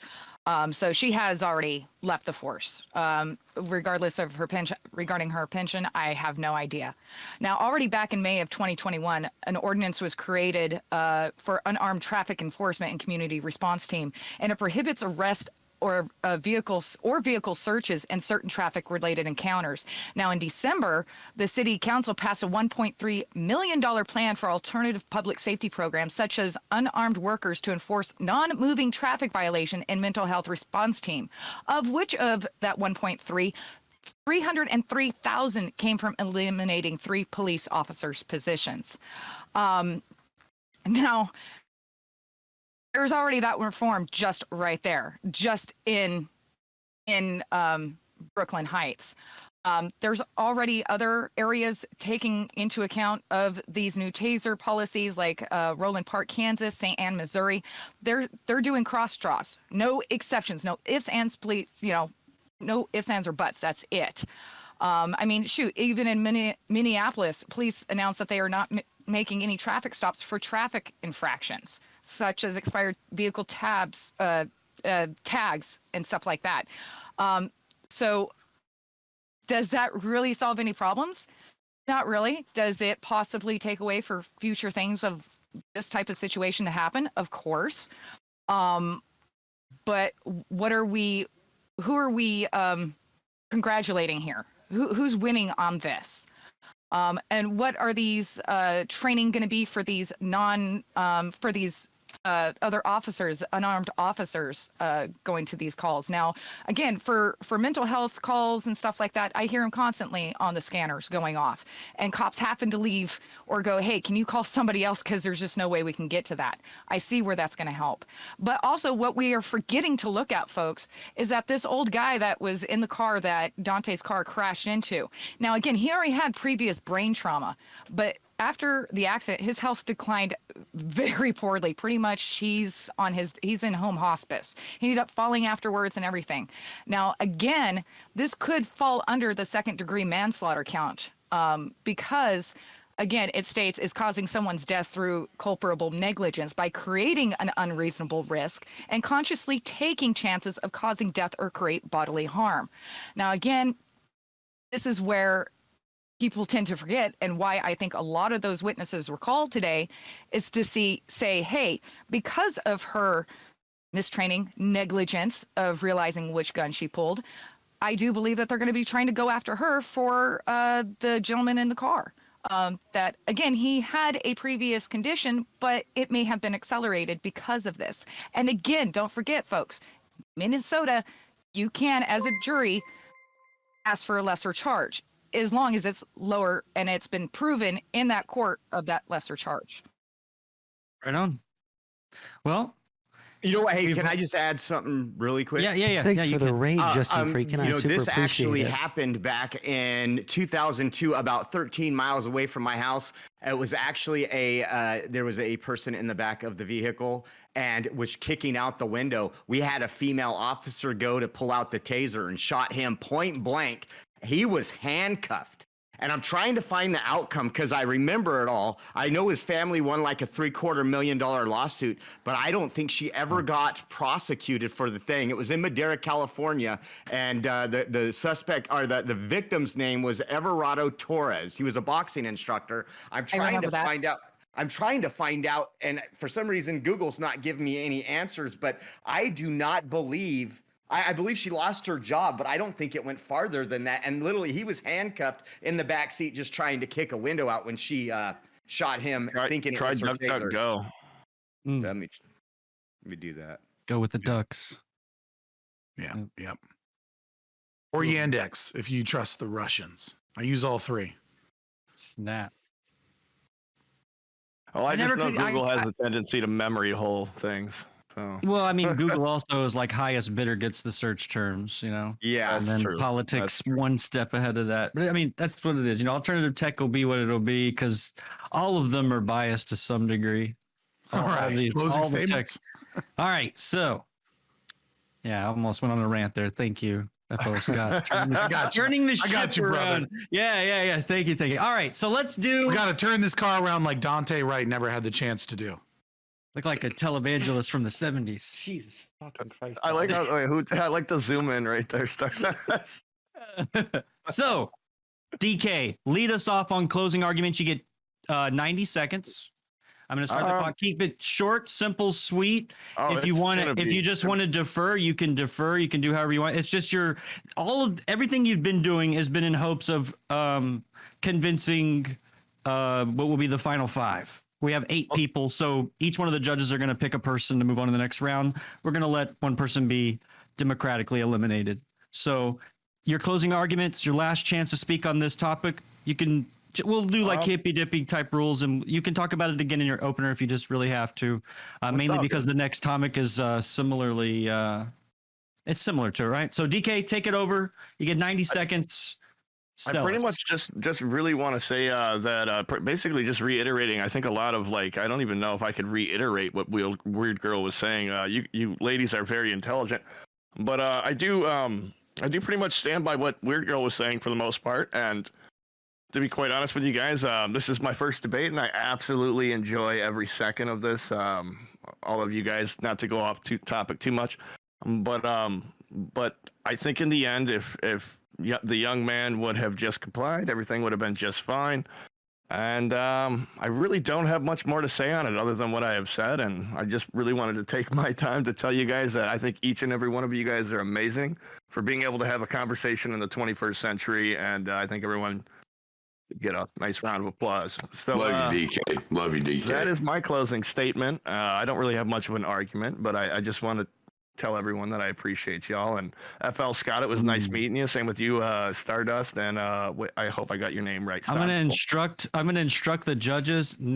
I'm not instructing. And here. If all the judges just check their Cash App accounts, you'll find 5 to 6. Yeah, exactly. Yes. I will tell the jury to throw out those particular movements there. Disregard that. Sidebar. Right. Yeah. Elevator music. Don't get brazen with me. Wait a minute, somebody say something. All right. FL Scott, take it over. 90 seconds starts. Meow. All right. So I think I'll just reiterate that I think I am of two minds on this, right? The reality of the situation in dealing with this case specifically, right? I don't think that you good? I don't think that she had any conscious kind of action that would lead to some either the first or second degree manslaughter here. I do think that she is culpable in some regard because of the mismanaged things that she did. And you do, at the end of the day, you do have to have individual responsibility for the actions you take, especially when someone's life is lost because of those actions. But more importantly, I think this case really illustrates how horrendous our current system is and the incentive structures. And I think even in a case here where it's a fairly clear cut that, like, again, without the taser situation, she likely would have been fine in this scenario for that kill. I think it is still horrendous that these types of situations occur at all. And I think if we had privatized policing and community policing, as opposed to, a monopoly on the state's use of power and violence that enact laws against the people and are used to enforce law and order to protect the state, we would have a much more peaceful society with a lot less of these incidences, and we would have much, much better trained police officers. And I think this case clearly shows that, because someone, even in her role that had tons of experience, clearly acted in multiple ways that were very dumb and could have been handled much, much better. Nice. All right, Kate, I'm going to throw it over to you for closing arguments. 90 seconds starts now. I think your hand is on the thing again. Yeah, it probably is. That's my day today. I'll start you over here. And I'm not sleeping, so don't mind me. You're all good.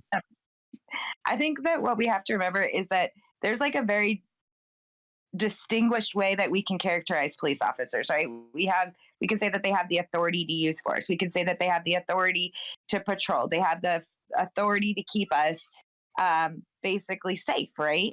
And that is their mission. And keeping with this mission, they also have to have respect for human life.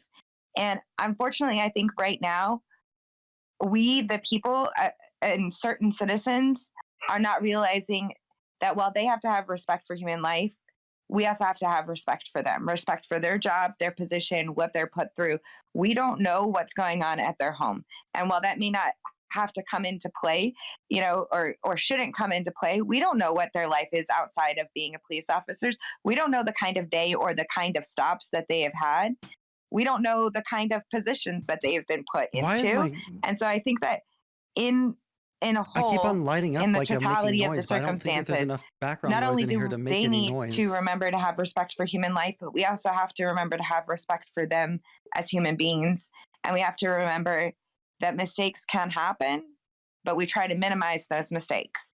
And I think that ultimately that is the message that we need to get across to all Americans in order for not only policies to change and policing to change, but also to kind of build upon the relationships with the officers where, you can walk down the street and say, "Hey, Dan," which is the officer that lives down the street from me. But, and so I think that's just. You just scared the shit out of me. I'm not going to lie. That was my name. That's my name. I'm like. Motherfucker. Right. She's after you. Anyways, that's really Nice. all I have to say is I think we need to remember humanity. Well said. And I also have to go change a poopy diaper, so I'm going to slip out and go do that really fast. Sure, for sure. This is the perfect timing. Fantastic time. All right, Josh, that means the ball, aka the proverbial mic, has been passed to you, sir. Right. Well, agree with what's pretty much what she said. But you see the difference here between the left and the right a lot of times. And we have the all cops are bastards movement, but we don't, that's the same thing as all whites are racist, all blacks are criminals. I mean, we paint one narrow picture and we just go by that. None of us wake up in those officers' shoes. None of us have to deal with kind of like what she was saying right there. None of us has to deal with that everyday threat. Your partner just got shot 4 days ago. Now you're out on the beat. Yes, you can be trained for things, but you can only be trained for so much. Is there a problem with police officers? Some police officers? Absolutely. Is there problems with some law enforcement? Yes. But society is the main problem, and what we've allowed with the participation trophies, and you can get away with what you want. You could treat this cop with like shit. We don't have to respect them, is why we are sitting here talking right now, is because there is no civility out there in the mainstream. And again, with this police officer, when she left the force, I thought she should have been let go. And we'll see what happens in the criminal case, but I think she'll probably do 3 years in prison. That's my guess on how people are going to see this.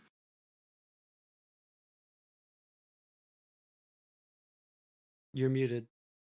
You're It's muted. now in the Grant. court of public opinion. Yeah. I'm professional, chat. I thought you were giving me extra time. Which way do you go, George? No, thank y'all. I could have gone on for a little while there. Sondsol, take it over. Yeah, I think that the civility argument that Judge Dredd over here, who is saying that they were going to take people out behind the shed if they robbed a convenience store, is really rich. But for me, I just think that more training for police officers so that they feel more comfortable when they're out in the field, so they don't make mistakes like this, is really important. I feel like this roundabout way of doing the "he was no angel" argument is kind of not really hitting the topic where it's supposed to be hit. If we're talking about police negligence, or if we're talking about whether or not the police were justified, we're not going to be looking at this guy's past. We're going to be looking at what he was doing right then. And I feel like when we're talking about police in general in the United States, I do think that there are some really negative associations with the police, and some of those narratives do need to die away. I don't think that there's police officers out on the hunt trying to hunt as many black people as possible. But at the same time, there are some issues with how they interact with the public sometimes. There are some issues with how they are trained and how easily they're able to get from wanting to be a police officer to in the training, whatever they're doing there, to out on the street. I think that there needs to be a longer period there. And I don't think that anyone here necessarily disagrees. So, Nice. That was Sondsol, everybody. Now moving on to Stardust. Final comments? Hey. Yeah. I am not a cap. I am not one of those people who thinks that all white people are racist. I really resent that. I'm somebody who's gotten flack from a lot of sides because of my positions. So it's a little bit bullshit. But I would like to say that I think we can't look at the situation and not see that there was some criminal negligence here. While I again feel sorry for the officer, and I respect the years of work that she's put in, there is negligence and she needs to be held responsible for it.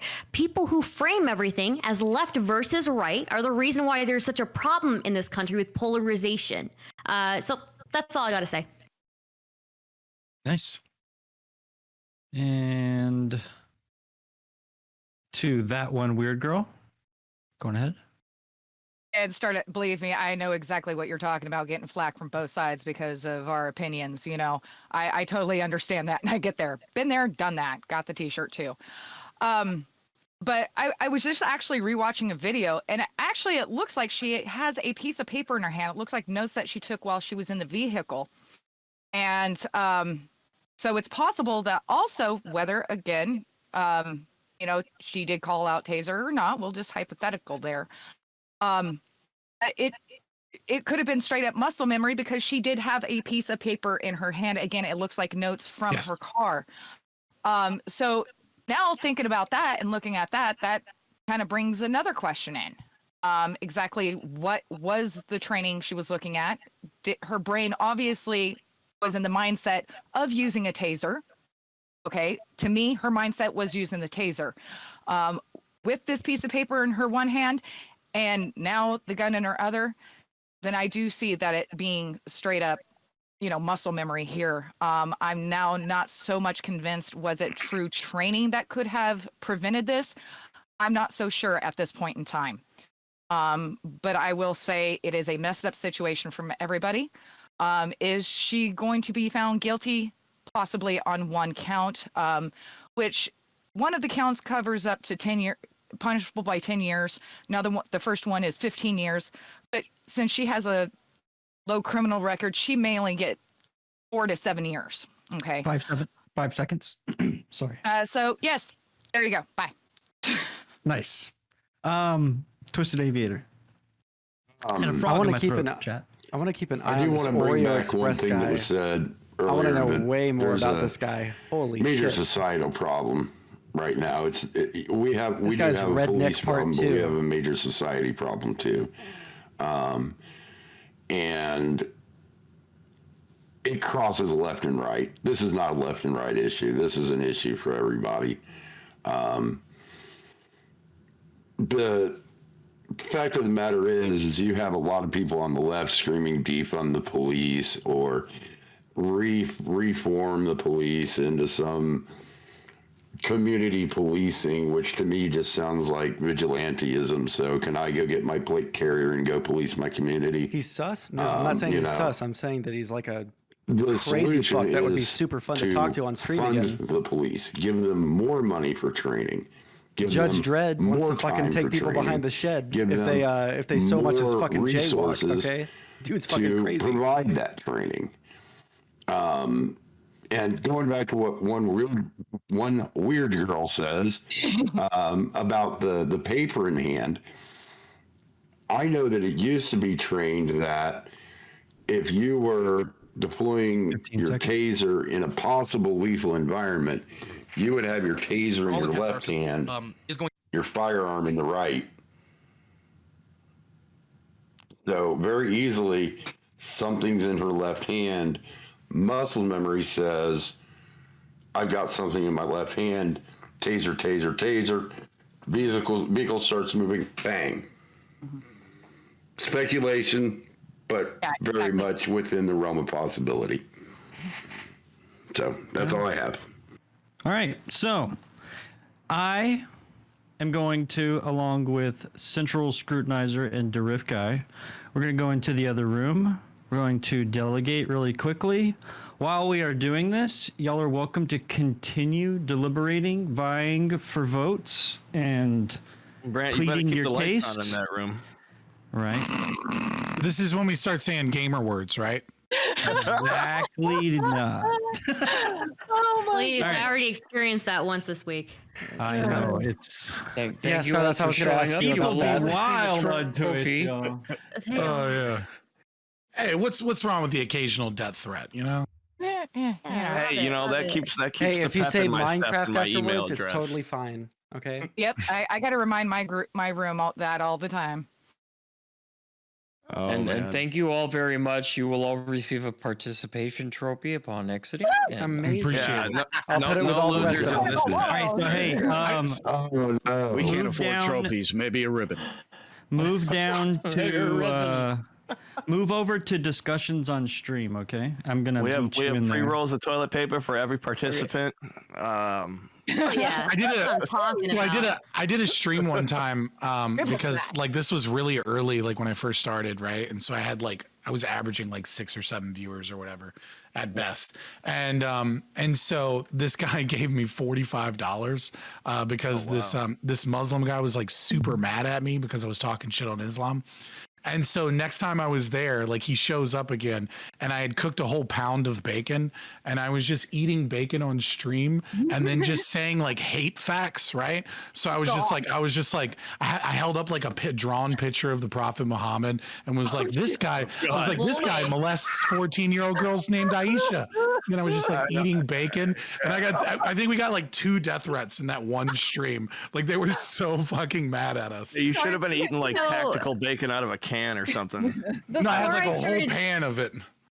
so before I started streaming on Twitch, I used to stream on YouTube, and when I was streaming on YouTube, I used to argue a lot with fundamental Muslim men, basically, and already like being an ex-Muslim, already like they hate you. You know, they already hate you so much. So. I think I made a joke about Aisha one time too. Oh yeah, yeah, it's it the can best be one. really. It's the best. It's the one hurts. it does hurt. And the thing is, like, I wish that they would come up with a better explanation than just you're being Islamophobic for saying that. Like, convince me, say something. You know, say something like, I don't know. Tell me that you don't believe it. Tell me something, you know? I don't know. Yeah. But I'm not really, I hate all religions. So, I mean, It's interesting that you started on Twitch and went to YouTube. I started on YouTube, got banned from YouTube temporarily by some streamer which YouTube's copyright. I started on YouTube. I didn't start on Twitch. So. Oh, okay, yeah. And then I went over to Twitch, got banned there, and then came back. So. Yeah, how many times have you been banned, DK? Jeez. I have somehow managed to not get banned, and I have no idea. Enough to break my spirit. Because I literally, it doesn't matter where I go, I piss off literally every chat I go to, right? Like, it doesn't matter if I'm debating lefties, I'm like, Life of an capitalism is ANCAP. based, right? It's like, dude, it's like everywhere I go, they're like, ah. What hurt the most was they the day before I got banned, they were like, they offered me Twitch partnership, and they're like, you're such a great streamer, and then the next day they were like, you've committed such egregious crimes, we can't even allow you on the platform anymore. I'm like, oh God, here we go. I mean, yeah, I never went to YouTube because I just knew the algorithm was never going to be kind to me anyways. Like, it was just stupid to go to YouTube is the YouTube algorithm is, if you have right-wing ideas in any capacity, shape, or form, like, you're going to have to face an uphill battle to be able to like get any discoverability. We discussed Joe Rogan recently on my stream about him. No, I'm not kidding at all. Say it. I'm just gonna say we discussed Joe Rogan when he got coronavirus. That's all I'm gonna mention. But I reiterated, two of the judges were there at the time. They took me down and said medical misinformation. Let him finish. Yeah, I was just gonna say, like, the largest accounts on Twitch or on the internet. So what we're talking about is the algorithm, right? We're not talking about the platform is predominantly a right-wing platform. There are more right-wing people watching YouTube, right? Because it's predominantly male. So especially in the political space, it's predominantly right-wing, right? But there are tons of things that can get you demonetized or age restricted, and most of these things fall in line against right-wing talking points or ideas, right? So, for example, if you said anything against pronouns, if you said anything that could be considered anti-trans, if you said something that was anti-vax, or Steven Crowder or any of these huge there's way too right-wing many accounts get so huge on both Twitter. Okay, and on well, I mean, YouTube you can look at banned accounts, right? You can look at banned accounts, right? And why do you think they're banned? Well, they're because they break the TOS. The TOS is constructed around left-wing belief systems, right? I think that this is one of those things. It's a little conspiratorial. No, it's not just conspiratorial. Hold on. It's not that it's conspiratorial. I think that it's gotten YouTube dashboard. Really quick. And I agree with you to a certain extent. But the problem here is that when we're looking at, like, overwhelmingly which voices have the largest voices on these when you platforms. break the threshold, it doesn't matter anymore, right? Because what YouTube cares about predominantly, right, is not about pushing ideology. What they care about predominantly is watch time, right? So once you get to a certain threshold and you're already popular and you're a right-wing person, you tend to boom fairly well, right? But I mean, if you're in the political space, but like, there are like white nationalists and shit that still are able to go on YouTube, even though they're just like skirting the TOS. I don't think that it has anything to do with. But you guys also have to look at some other stuff too, as well. You can go into predominantly blue cities and talk radio. Conservative talk radio is through the roof, where the blue, the Democrat style radio is hardly anything. Well, I think it just has to do with where people get their news from. I can tell you, I'm on my 7th Facebook account and my 3rd YouTube account. And for saying there's two genders. But the reason why the talk radio is probably so big is because in predominantly left-leaning cities, really quick, in predominantly left-leaning cities, you're probably going to have a whole bunch of young people, and they probably don't sit around and listen to the radio so much, right? Yeah, no, of course. Comparatively to conservatives, so that might be why you see a whole bunch of. All right, Sondsol, they're back and trying to talk. Yeah. All right. Go ahead. No, it's all good. It's all good. Well, contestants, we have deliberated, and I will cut the music up here because this is theater production here. There you go. Lifelike. Let's see what we got here. Undertone. Do the thing, Brant. Do the thing. All right. So, chat. Contestants. I'm going to tell you my pick. Central's going to tell you his pick. And then Derift is going to tell you his pick. If he says your name, you're safe. Means you're going to go on to the next round. You're going to continue competing. And we talked about it. We want. What's up? So I feel like I'm on Survivor. Yes. I know, right? Dude? Hey, I told you. Hey, let's hold hands. Let's hold hands. We go in. We go in here. All right. So Wait. There we go. There we go. after we do this, we will then begin a voting phase. When we start the voting phase, the 5 people that have not been chosen, you have the floor. Nobody else talks while the voting happens. You're giving your final point. If you're voted out, you will quickly have your outro. You will be escorted out of the room. You'll be done in the competition. And you'll be able to compete next month. So, without stalling any longer, the number 1 selection doesn't mean numerically like you were the top person of the round. Just means you're the first selection. All right, Jesus Christ, don't give us a commercial break. No, dude, he's like, the anticipation's killing me right now. And we'll My be choice is, after these messages. and I think this person gave a well-balanced, polished point. I think it was very respectable to both sides, and I think that they made a fair point. They convinced me, and that was Stardust. I think you did really good. You moved on to the next round. You will continue competing. I think you did really good. Central. Thank you. I appreciate that. Really appreciate that. Thank you. I want to say before I say my pick, I want to say all of you brought a lot of valid points. There are a lot of valid arguments on both sides, and I appreciate that very much. You guys are all thoroughly researched this, and just because if I get voted off, I'm not going to be too if you upset, aren't but I do want to talk to selected this as one of the Oreo top Express 3, guy. that Holy doesn't fuck, mean very that we fun. didn't like what you did. I did mine on a scoring system, and some people scored different points than others, and I had a 4-way tie I had to come up with.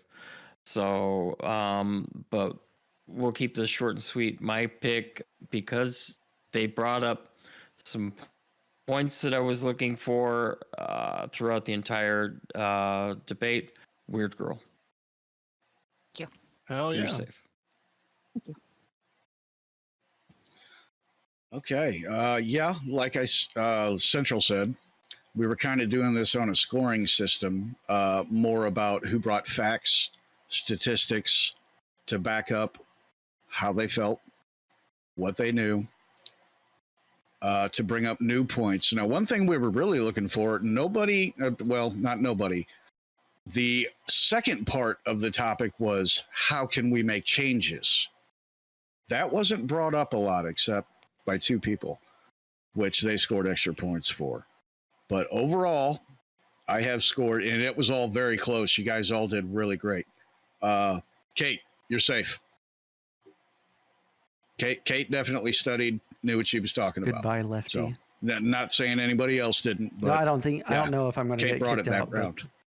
All right. So that leaves Stardust, Kate, and Weird Girl marching into the second round. That leaves Oreo Express, FL Scott, Sondsol, DK Records, and Twisted Aviator left. Only those individuals are allowed to talk. I'm going to prep the poll. I will announce the poll. Audience, you are burdened with the task of removing one person remaining from the group. You'll have their names right there. Stardust. I will let you. Girl, amazing. Like I would have agreed. I totally agree with that. While this is going on, DK waving the I'm gonna go proverbial put white something- flag. Yes, but from this moment on, DK, you did have the right to speak, so you weren't speaking out of turn there because you are on the chopping block. Oh, I will let y'all take over from this group point has on. been pretty Only good. 05. Go. Oh, I It's all don't good, some disagree with pretty any good. picks. I just want to say that though, like if that weird girl in Stardust didn't make it, and Kate didn't, I'd be like, okay, I guess I went to school. Remember, there's 2 more topics to talk about, DK. So you're not done yet. You just moved on to the next topic for tonight. Is it open floor for while people are voting? The ball is in the air. I'm gonna make my case. All right, and my case is simply this. All right, you got some righties, you got some lefties that are a little scared with this right-wing audience to really come out with the hot points. But as you can see, I'm not afraid to say all cops are bastards, which might be why you fucking vote me out, or that all cops are oath breakers because their jobs require them to regularly violate the first, second, fourth, fifth, and eighth amendment of the U.S. Constitution. All lefties, commies, and should I give you helicopter rides? Listen, I only do mustache rides. my case is this. Right You got now, you have Let him speak. Let him speak. You need to get some All heat in here, lefties boys. are commies, you know. Listen, And this I is my will go chat. So sorry. rides if you give me commies. Sorry, I'm not Good trying to for the interrupt guy you. that's in the middle of it all, out on the streets every weekend, that brings it to you. That's all I gotta say. I'll leave it at that. I love all the people that haven't been picked, so I can't really talk crap about anybody. DK, No, but yeah, DK, I you're mean, vying to be you know how I safe. feel You're gonna, about you're gonna. DK. You don't want to get voted. It's just for one person to be voted out. You're actually arguing for to not be voted out, DK. All right, well, in that case, Oreo Express, bro, I don't give a crap about what you're doing on the streets. I'm sitting in my studio right now. Yeah, no, DK, Listen. DK thinks there's just one topic. DK, there's three topics. Listen, No, I don't I know. want. You The can't only just thing hang out. here is I'm this. just- This I'm is just my only manning thing. around. I don't want to get voted off, and I don't want Oreo to get voted off because I love this guy. All right, he's a fucking lunatic, and I love that sort of shit. Okay, I I've had love such me a a great lunatic talk right with all winger. you people. It's like, what am I supposed to? What do you mean, you people? Smiling punches. You know chat. what? Once you lose the people that are left, everybody's leaving anyways. We're gonna start another chat. Oh we're gonna debate about BrantForLiberty after this. Yes. We're gonna Should I get this wig like sewn into Here my we go. skull? Here's another one. All right. Here's another reason why you got to vote for me, right? Three Because heads, look at this. I don't do the drama streams. I Tell you don't. what. But when someone calls me out If you and cut says a your bunch of button. fucked up shit that is very similar to rape apology while I'm trying to do a 1v1 with Dylan, you know that it will piss off Joe Lewis. All right, it will piss off Joe Lewis if you let me stay around here and gain an audience. God. So you know you guys want to piss off Joe Lewis and vote for me because nobody likes that guy. Come on. But by the way, I want to dude. say for those of you Scott, that you're are hitting hitting You off have Brandon some real quick. haters, bro. Come on, man. I got to I'm here for the interject spice. for those of you that are going off to start your own chat. I love you all. I love you all. Oreo Express is cheating by kissing babies on air. That's somebody in my chat saying that. I don't even know whose baby that was. Like, come here, baby. Mwah. That's right. We'll give that baby a kiss I'm on gonna be TV. honest, I'm not gonna sit here and Be battle that with movie, The Campaign everybody. Reunion. You're not going to want to wash that forehead. People are gonna like me or not, and Yeah, if you vote for me, you get I've Fauci too. always had that attitude of if you don't like me, then you can go fuck yourself. Basically, You're not gonna want to So- wash that forehand. The question is chat in the last waning moments going to nominate Sondsol? Sondsol has the best opportunity here to come from behind and win this loser of an award, which is the first person eliminated. So it's Is it a three vote? women that are going right now. I think it's kind of sexist. Fantastic.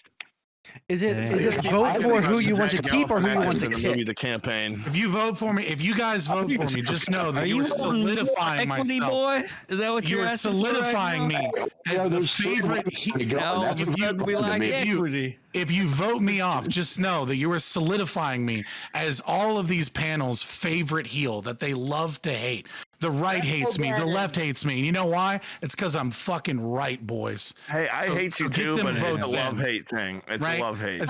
There's a I'm reason sorry. I crush on Hippy Dippy and Prime K's every goddamn time. It's because you guys love to hate me. So come on, let me get a little more hate in chat. I wish that I had. I wish I had the where is reputation the that you poll? did, Fabian. That's Where's what I'm the here to do. poll? I all like this right? guy. He plays the heel role very Poll is at the well. top of the Leave it chat. around. It's the Twitch. It's the Twitch one. It's the Twitch poll. It's So at in the your top of the chat. chat. Yeah. Yeah, For it's in some here. reason, I can't see Oh. it. You can't I see can't it? get it either. You just have to pull it down at the top of the Again, chat. Surprising. It's not at the top. Yeah, that's I didn't where see it it. was. You know what? No, we're starting over. We're gonna do straw poll. I didn't. I'm not kidding. I didn't see it. No, chat. I We're- see the poll. Yeah, I see it. Yeah, we're gonna no. End poll. We're gonna do this. We're gonna do time's this. up. Shit, God damn it! All right, hold Although on. I was checking on my phone, so maybe it's It's just going broken just on the fine. phone. Yeah, it was. I know. just Hold fine. on. We're gonna do a new one, chat. We're gonna do a new one. I know. I just want to make sure that everybody. I want to make sure everybody has a legitimate chance. Do you guys see what's going on here? Do you guys see what's going on? At 2 a.m., the vote stopped counting. And the guy with the message Mr. FL doesn't just jump up. This is a last minute emailed advice coming in here. Does that say Dominion? Does that say Dominion right there? Yeah, what kind of software are you running there, Brant? It's on an Amazon server, by the way. There you go. Mm-hmm. Oh, my typing skills are extremely suffering right now. You know, Hold on. folks, Dominion, not a great company. Excuse me. No, excuse me. All right, Not here we a go. good company. All right, I got it set up. Giggles right now. I'm sorry. Create poll. No, but I just All wanna right, thank Chad, of here you. it comes. Everybody's pump it out to your communities. I'm totally cool with it. Get the Hey, FL, no cheating now. boom. Who should be I literally eliminated? encourage the chat to vote against me. How am I cheating? Yeah, I'm just messing with you, man. I'm just fucking with you. Let me boot up my VPN. Multiple vote now. Just kidding. Right. So Oreo, do you really Yeah, believe Chad. that? Yeah, like, yeah. You can go if- back to your respective streamers if you want to. I made it a straw poll on me. Make it easier. That way people don't get glitched within like I'll Twitch's even- buggy shit. Twitch gets a little buggy sometimes, so you we'll guys fix can- it. So wait, Oreo, do you really believe that the community has the right to take someone out back if they think that this person has been stealing and you know take them out behind Well, the shed? I am old school. I am old school. So when I was younger, an attitude adjustment was me getting an ass whooping at 17 when I thought I was smarter than everybody around. So that's how I was raised. That's how my generation is. I wasn't the participation. That's a little bit trophy different than where like you- a summary Say something real execution, spicy right? since I'm probably already getting Like- kicked off. But like maybe you shouldn't say that it's okay because that's how I was raised, and then also admit that you're a former gangbanger.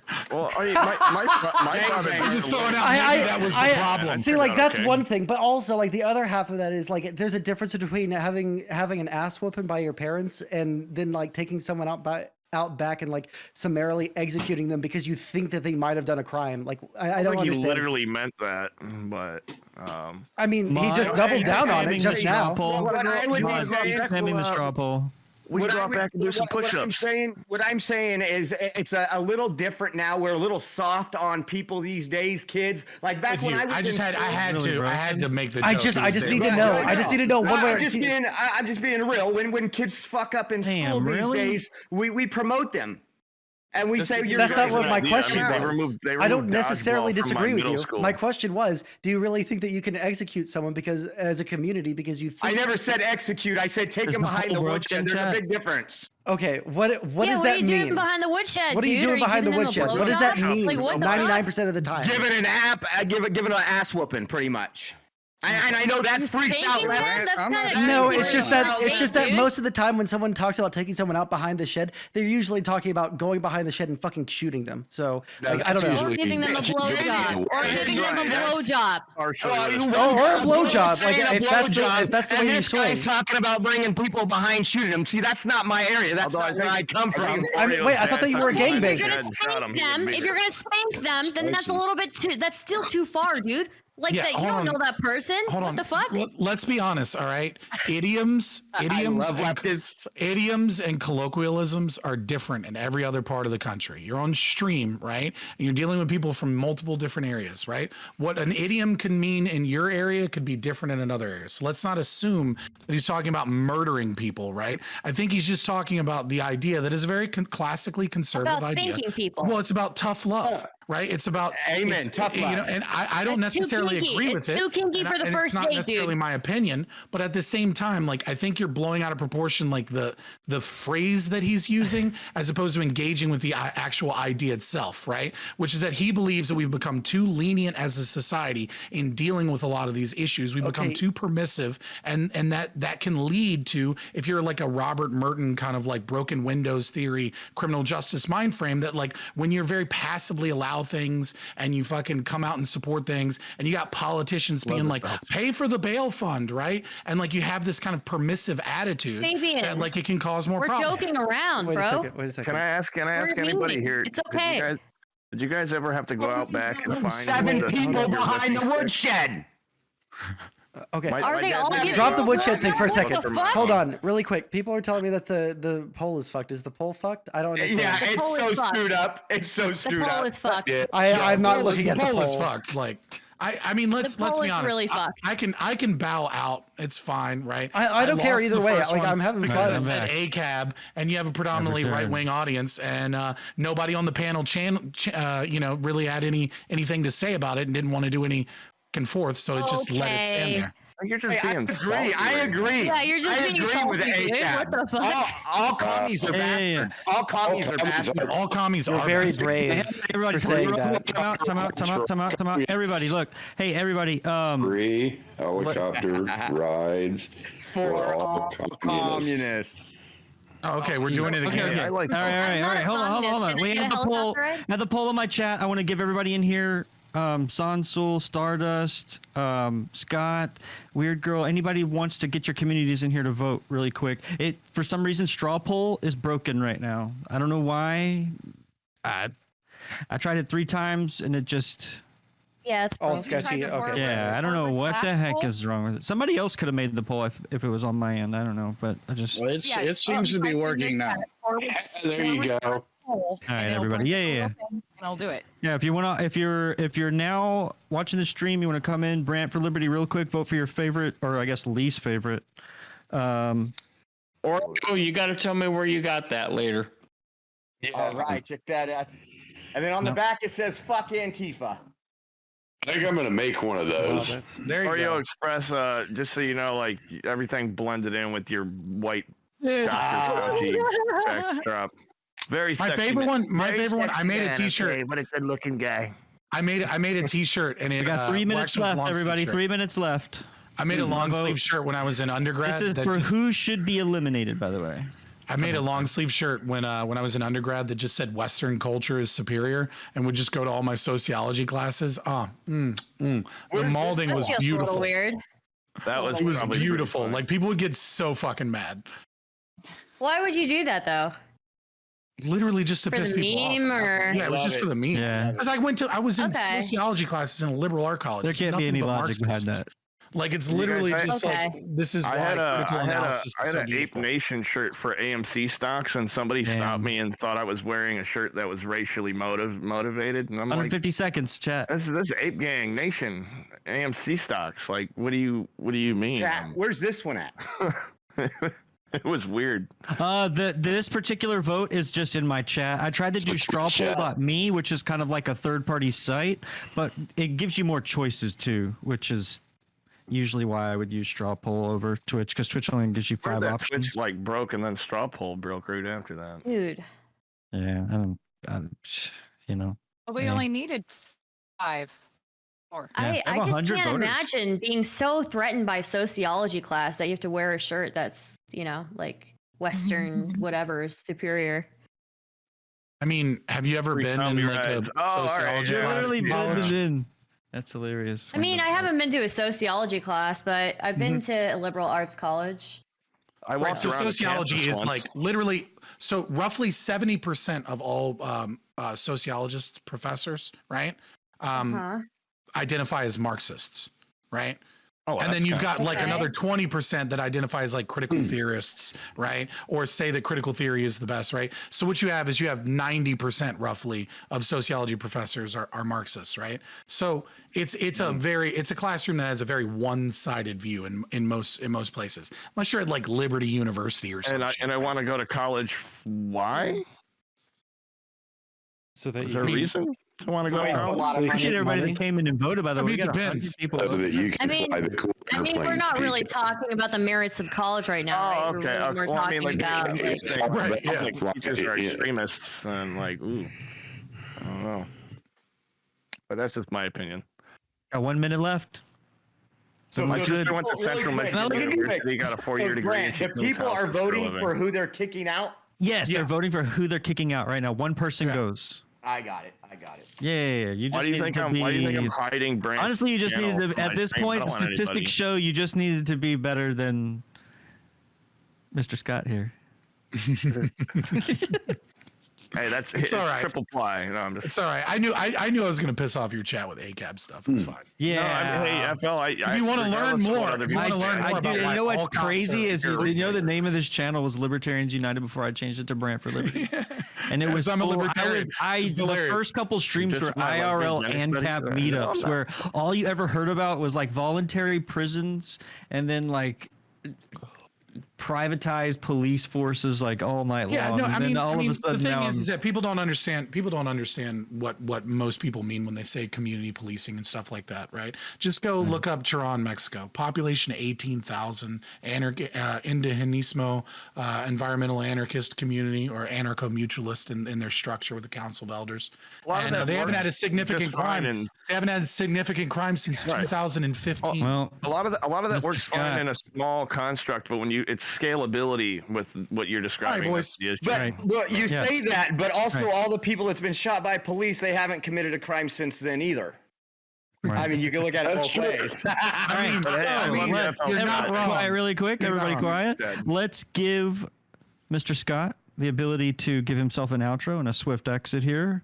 I really do, by the way, appreciate you coming here and being a part of this. You are welcome to come back as a contestant next month. I'm going to allow everybody within the content creation community be allowed in this, and aspiring people as well. There are some names on this panel you may not have seen, chat, Sorry, that are sorry to aspiring as well. interject. What's up? That one weird girl is trapped outside, and she needs. Oh, okay, to be okay. brought Yes. Got it. Oh, Oh, wait, no. for a second, I was like, what do you mean? just for the she's trapped outro? out? Oh, she's Yeah. trapped out. And So for the yeah, outro, everybody quiet Do real that quick. to the Sacramento people. Right. So All right. for the Let's let him outro, have it. I'm Fabian Liberty. You'll see me on Prime K's, Hippy Dippy. You'll see me debating pretty much I'll be on Crucible soon, probably debating Rob Noor on Cops. So in case you want to get a fucking a recap of this, but check us out. We're anarcho-capitalists, kind of libertarians to the extreme. The channel is Fabian Liberty. Same thing on YouTube. And on YouTube, I have a video explaining why I say that all cops are oath breakers and why it is that they department policy regularly violates the First, Second, Fourth, Fifth, and Eighth Amendment of the Constitution, and why these people should quit their jobs or admit that they're in a dishonorable profession. So thank you so much. Check us out again. Twitch.tv/Fabian Liberty. Y'all have a good night and good luck. I hope that one weird girl continues to do well, because you seem very well researched and very well, you're just doing a really good job. So that's who's got my vote so far. Hopefully I didn't sabotage you. Y'all have a good night, guys. That means Yeah, dude, peace, everybody man. that's left needs to go after that one weird girl now. All right. You're on the chopping block, Yes. Bill Girl. Get up here. Everybody, again, that was Fabian Liberty Scott. You on He goes Comcast by or FL Scott AT&T? now. Comcast. I finally got it. Yeah. But yes, thank you again, Scott, for coming and being a part of this. Everybody, make sure you go check out his channel, give him a follow. He has a different perspective, one that I used to be closer to, but I would say what's weird is social justice movements usually help give a better outline of what you already had beliefs of. One crazy thing about this particular last 500 days is it pushed me from anarcho-capitalist to more of the minarchist take. I guess you'd call me a diet statist, whatever you want to call it. But yeah, one crazy thing that has come from the last year is I have come from his line of thinking to more of a, you got to put your fence down at some point. You got to have laws. You got to have some type of ask you a body reason, that, Brant. It sounds like you're Brant, shitting on him right now a little bit. No, but Brant, I'm just messing with you. what was it? What No, was I like agree if you had to with a come lot up he with the says, number one honestly. thing that kind of switched that thinking? What would you say it was over the last year?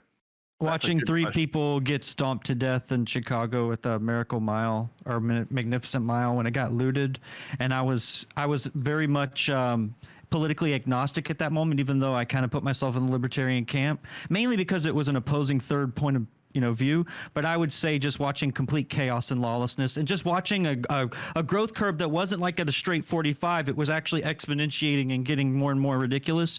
And it drove me away from being politically agnostic and more anarchistic in terms to like, no, we got to have some type of police force. We have to have laws. You have to have rights. The only way you protect rights with laws that are written that protect those rights. And you got to have a governing body that appoints people that are elected officials that then preserve those liberties.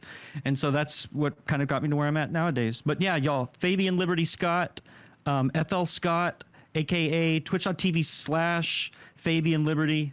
Great contestant. Thank you for competing, man. And I Better do luck want to next say time. something too about him too with FL. Like, even though like he's completely on the other side of what I would consider what I agree with, very respectable person. You know, like Yeah, dude. He's a good talks, conversation. Like, he's able to articulate what he means even better than me. He's not Antifa, Chad. He hates Antifa. He doesn't. No, he's not a bad person. I don't. Antifa capitalized, by the way. I mean, I would say Americans are naturally. And like he said too, you have to against commend him. I fascism. mean, he came into a freaking pond of sharks, and he did good. No, he's used to this. This is a Tempur-Pedic bed to him. This is comfortable.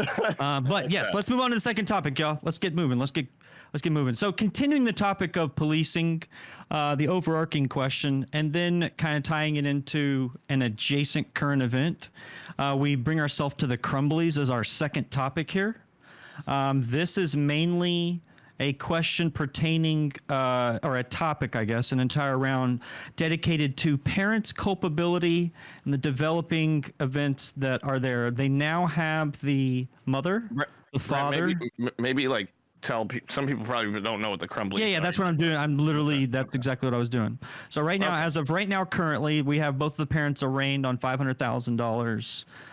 Not the 10%. You got to come up with the full $500,000 for each one of them. That's $1 million bond, and I'm pretty sure Ethan's on like a $1 million or $5 million bond. It's something ridiculous and unattainable, and I don't think any organization would, in their right mind, bail him out. But just what are your ideas on a solution or a remedy, a way we could have prevented this? What are your thoughts? How do you feel about this? And also extrapolate that question or topic with the culpability of the parents as well. And let's start off with DK. I'm gonna let you kick off. We're just, you know what? We'll go backwards this time. We'll start with Twisted, actually. Let's kind of mix this up a little bit. Twisted, I'm gonna let you go first here. What's your take on the Crumbleys? This is the kid who shot up his high school, killed 4 people.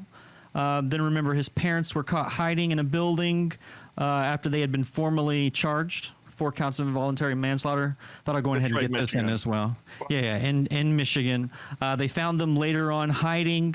Later in the arraignment, you have the, I guess, the defendants, both of their co-attorneys or their co-counsel exclaimed that there was a communication error, that they were going to turn themselves in, that they were at a secure third-party spot. But I'm not going to allude to anything else because that's all about I know. If I say anything else, I'm going to be purely speculating. But based off of what I've said and what you've done on your research, how do you feel about that? And then continue the conversation of policing as well, how we could have prevented this, what the ramifications should be. Twisted, going ahead.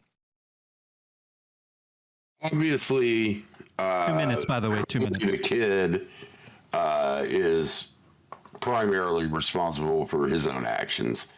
The only culpability the parents may have, and I say may because we don't know, is how was that firearm stored at home? Was it stored locked up? Was it stored sitting on a kitchen counter? How was that stored?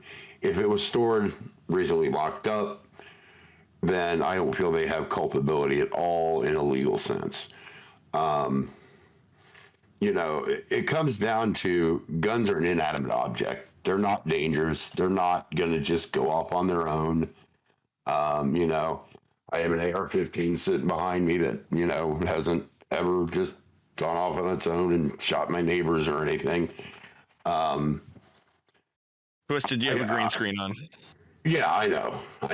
But I find it absolutely absurd when people think, talk about the guns. As far as where it comes into policing, I mean, you have the option of putting police in schools. I believe that a better choice would be, we have so many veterans that come out of the military with no idea of what they want to do with their lives. Hire them as guards in our schools. You don't have to pay them a whole lot. They're already trained. They already know what they're doing. They already know how to handle a firearm. They already know when and where to pull the trigger and when and where not to. So, you know, that helps with our school security. I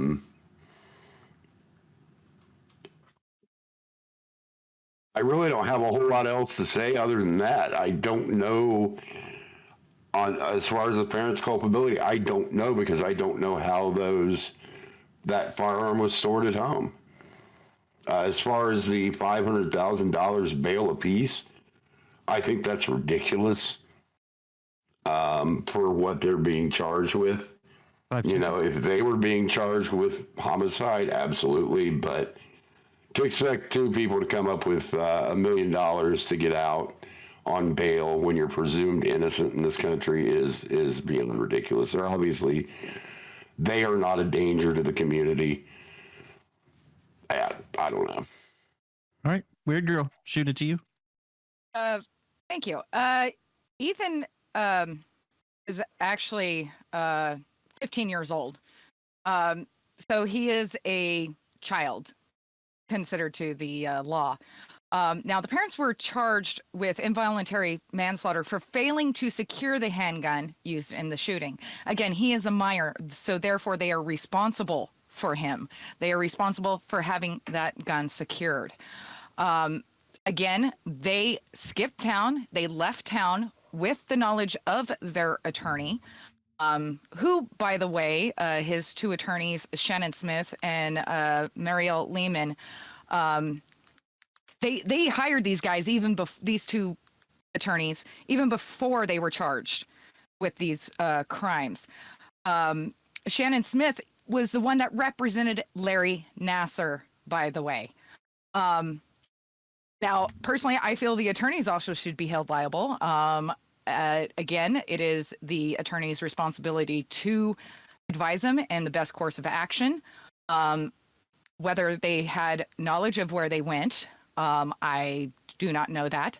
I also feel the school should be held responsible in the way of their actions of handling this situation, with the drawings on the desk, with this other students in the school. They were circulating before the incident even occurred. As far as a prevention, this could have been avoidable if the parents took the necessary precautions of locking that gun away. Cool. That was that one weird girl. Now moving on to Stardust. Okay. Yeah. So I think that it is fair because Ethan Crumbley was 15 and he's not legally allowed to own a gun. His parents bought that for him. They didn't secure it properly. And because they didn't secure it properly and they didn't get their son the help that he needed, they caused the premature loss of four other parents' children. Not parents, four other children who had parents, right? It wasn't even their own child that they lost as a result of their negligence. They caused the loss of four young lives. So, yeah, I think that they should be held responsible, and I think it's great that they're being charged, especially given the fact that they went on the run. There were text messages showing that the mother was not concerned about him searching up ammo while he was at school. Yeah, it's just I can't understand when you buy a gun, I feel like you should hold a lot of responsibility with what you do with that gun, especially if the person it's meant for is a minor. And you should take the proper precautions for this. So. Nice. And that was Stardust. Now we're going to be moving over to Sondsol. Start right now. Yeah. So I grew up in a world where school shootings became the norm pretty rapidly by the time I was in high school, which was not a great thing. And I'm sure that all the kids that grew up around the same time as me or after also grew up in this world where, constantly you're worried about getting shot in fucking school. I'm going to go ahead and drop a link in Brant's chat really quick. That is a timeline of what happened in this shooting. This timeline right here, all right, shows that not only was this gun purchased Literally. Put it in the Discord and I'll share it because I usually don't allow links. But if you send it to me really quick, no, send it to me and I'll put it in there really quick. Yeah. So for sure. I feel like when you look at this timeline, it's pretty egregious. They bought that gun for him as a Christmas gift just days before he went on the shooting. Before he went on the shooting, they were well aware of the fact that this kid was searching for ammunition while he was at school. They did not care, and they said, LOL, I'm not mad at you. You have to learn not to get caught. That's a quote from the text message that she sent to her son. By the end of the week, right? They were he was posting photos of the gun. They were proud that he was going out and shooting, which is fine. Like I have no problem necessarily with gun ownership, except for when you leave it unlocked in a bathroom drawer, you know that your son has something wrong. Where there's something where the school is concerned that he's going to go on some sort of shooting, right? Because he's searching ammunition. And then I think that they know that they did something wrong because they fucking ran away and they tried to hide for a little bit. All right. I think it's completely justified that the parents are held culpable for this school shooting, as well as the kid that did the shooting. If you know that you're buying a gun for someone that has something wrong with them, or that they're having some sort of like either suicidal ideation or murderous ideation, yeah, if you're buying someone a weapon that has that sort of stuff going on, you should also be charged. All right. And also, I sent it in that group chat that we had. So okay, good. Yeah. No, I will definitely put that up there right now. Oreo, go ahead and take it over, and I'm going to put that link in for people to reference. You ready for everybody to flip out? Okay, here we go. Brace for it. Brace for it, guys. Wait, let me get my drink. Yes, get your drink. So yes, the parents should be charged, but this oh my God, gun scared thing. All my kids have received a gun at 12 years old. Once they for their 12th birthday, we are a gun loving house. But I also understand the mental health of children. If I was called into school and they said, well, there's an issue. If I'm ever called into school, my kids know, don't worry about the LDs. When you get home, you will lose everything. I monitor my kids' games time, their online time. I monitor everything. So I have a pretty good idea of who they're chatting with and what they're doing. As far as the parents are idiots. Because if you can't run and hide better than 18 miles away, then you deserve to be in jail, first of all. Not that you should run and hide, but I was watching that with you, Brant, on this stream that night, thinking, why would you park your car at a parking lot? I'm just saying, I don't think they should have ran at all, because running is, to me, admitting to some part of guilt. If you're not guilty, you don't run. And you obviously have an ignorant lawyer if your lawyer's telling you to go hide out in an art studio. So I don't have a problem with a $500,000 bill. I don't have a problem with it and like my wife said, well, they were searching for ammo in school. I said, you know what, if it was free time, I wouldn't have a problem with my kids searching for ammo and a good deal, because it's very expensive for ammo these days. If you were supposed to be doing homework, I am now going to take your phone away from you for 2 weeks. But this all goes back to the mental health of the child. And as a parent, if you actually spend time with your child and you do actual things and you're involved with your child, you know if there's a problem, you know if they're upset, you know if they've had a breakup, you know all these things. So that's why the fault, and I agree with the parents being charged. I don't disagree with the kid getting a present of a gun. I think that's America. That's normal. But when it comes to the parents, they obviously knew, because they texted him, don't do it, after it had happened. So they knew that he wasn't mentally capable of handling that firearm. That's all I got. Okay. And Kate, take it over. You're next. Oh, Lord. I have something different to say. So I don't blow this one out the chute. Here's the thing is he was looking for ammunition full well knowing that he was getting a gun for Christmas. Okay. And if you look at the timeline, he looked at that ammunition just a few days prior to getting the gun. I have a 14-year-old who looks at ammunition all the time. He shoots trap and skeet. He's been shooting since he was 6. All my kids shoot. That's what they do. So if I were the mother and I went in and the teacher was like, he was looking at ammunition and freaking out, personally, I'd just be like, Okay.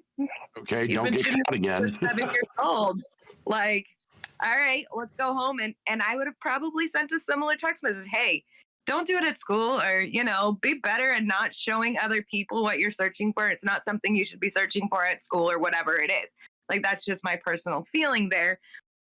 And kind of reading the situation from the eyes of my child's about to get to gun. He's probably very excited about learning it. He's probably very excited about trying it out and that kind of stuff. And he wants to learn about the ammunition, and he probably wants to learn about safety.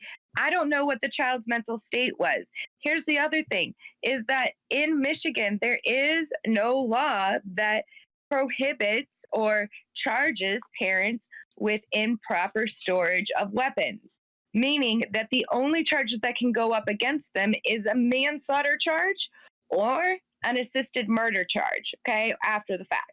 Now, the problem with that is that the legal standing for those, there is none. Zero. Zilch. There's 6 total cases where parents have been charged with weapon charges, all out of Michigan, and they were all for the improper storage of a weapon. Unfortunately, in Detroit, Michigan, there is no law against it. You can literally store your gun on the top of your dresser, and there's nothing that they can charge you for or do anything about it. So again, we want to talk about policing and policy and changing laws. That's probably something in Michigan they should look into. As of right now, 32 states require that if you have a minor in the household under the age of 16, your guns are locked and set, put away. And even as a parent who, teaches my children about proper gun safety, we need to ensure that those guns are still locked and put away, and that we do mental checks and mental health checks on our children. Was that time? Make sure we do, chat. You're an extremist. Extremist. All right, DK, bring us home. All right, no, like for me, all right, I'm from Detroit, you guys, and I've had very similar cases play out, like right down the street from my house, where the Oreo guy is such a fucking lunatic. Basically, I have to try and be a little bit of an older kid, maybe 18, was he found a firearm in the house and shot and killed his aunt and uncle that he lived with. So I do agree with what she said, and I was actually mind blown when she said that there's actually no law that actually stipulates that in Detroit. I didn't know that you could literally put your gun on the mantle of your fireplace and that's sufficient. I didn't realize that was the case. But from talking to my chat right now and then even reading what I did, people are basically saying that nobody knows if the gun was in a safe or if it was in a drawer. But I do think what leads to this situation, for one, is proper, or improper, sort of what Oreo was saying, improper training of firearms to the children in the house. This kid should have known better. I think he did to an extent, but I don't think he understood the underlying consequences of what he was doing, or what he was planning on doing, I should say. And then, when you take into account the things that we read on his Twitter and on his other social medias, where he was literally counting down the days to the devil's return, for a family member to suggest or even think it's a good idea to buy a 6-hour 9mm and give, from my understanding, this gun was bought for this kid. Now, somebody can interrupt right now if that's not the case. No, it was bought for him. It was bought for him it was bought for him. On top of the interviews where kids were basically saying that, like, yo, this kid was fucked up. Like, we were saying shit weeks before this happened, and nothing was done about that. Then when you have the parents complying, or with these texts going to their son, basically kind of negate, or basically saying in my head that they knew what their son was capable of doing, and just didn't think he was capable of doing it for some reason. It goes back to like what Oreo was saying about, taking your father, your father would take you behind the shed and beat your ass. I think this kid had a lack of that growing up, and it kind of, when you look at his parents and the lack of quality of escape, I mean, you take $4,000 out and you act a certain way, and you're only found, how many miles was it, somebody said? I think it was like 18. 18 miles away. 18 miles. But I mean, at the very least, that shows a lot about what you already knew about your kid. And then for you to kind of make this situation play out. Dude, in Austin, like, how did you not drive? In Austin, you can drive like 14 miles and be in the same city. Like, yeah, dude, I can pull my Together. my HHR out of the garage and get farther than that in 20 minutes. I feel like, you know what I mean? And my car's got so many problems. That's the whole like he crossed state lines, Antioch, Illinois. Listen, folks, he crossed them state lines. Okay, no, What is the excuse me, point? he Can crossed the someone state explain lines. to me what, All right, what their But point anyway, is I here kinda- when I it comes don't to feel. I don't feel Why do they keep on talking like about where they're anybody deserves anything other than exactly what they're getting. where they Sorry, were you hiding? punked Why me is that out why they there. keep on talking I about thought that? you were Who done like a cares? couple times there. I didn't mean to tag in. I apologize. No, it's all good. Okay, so that being said, chat, it's time for the volley period. Who would like to kick this off? I saw Weird Girl and Aviator first, and then Oreo, and then Kate, Stardust, and then Sondsol. Okay, remember where you are. Going ahead, Twisted. Kick it off. Okay, so coming back to what I said in my opening, about it being stored and how it was being stored, I wasn't aware of Michigan law on that or anything, but regardless of the law, if you have kids in the house, your firearms should be locked up. I said I have an AR behind me. Yeah, it's sitting right behind me on my desk, but I don't have kids in the house. I live by myself. So totally different situation and scenario. The whole school shooting thing comes down to a problem. It's not a gun problem. We don't have a problem with guns in this country. We have a problem with mental health. We have a problem with recognizing mental health problems. And whether that is parents recognizing it, schools recognizing it, that's where the problem lies.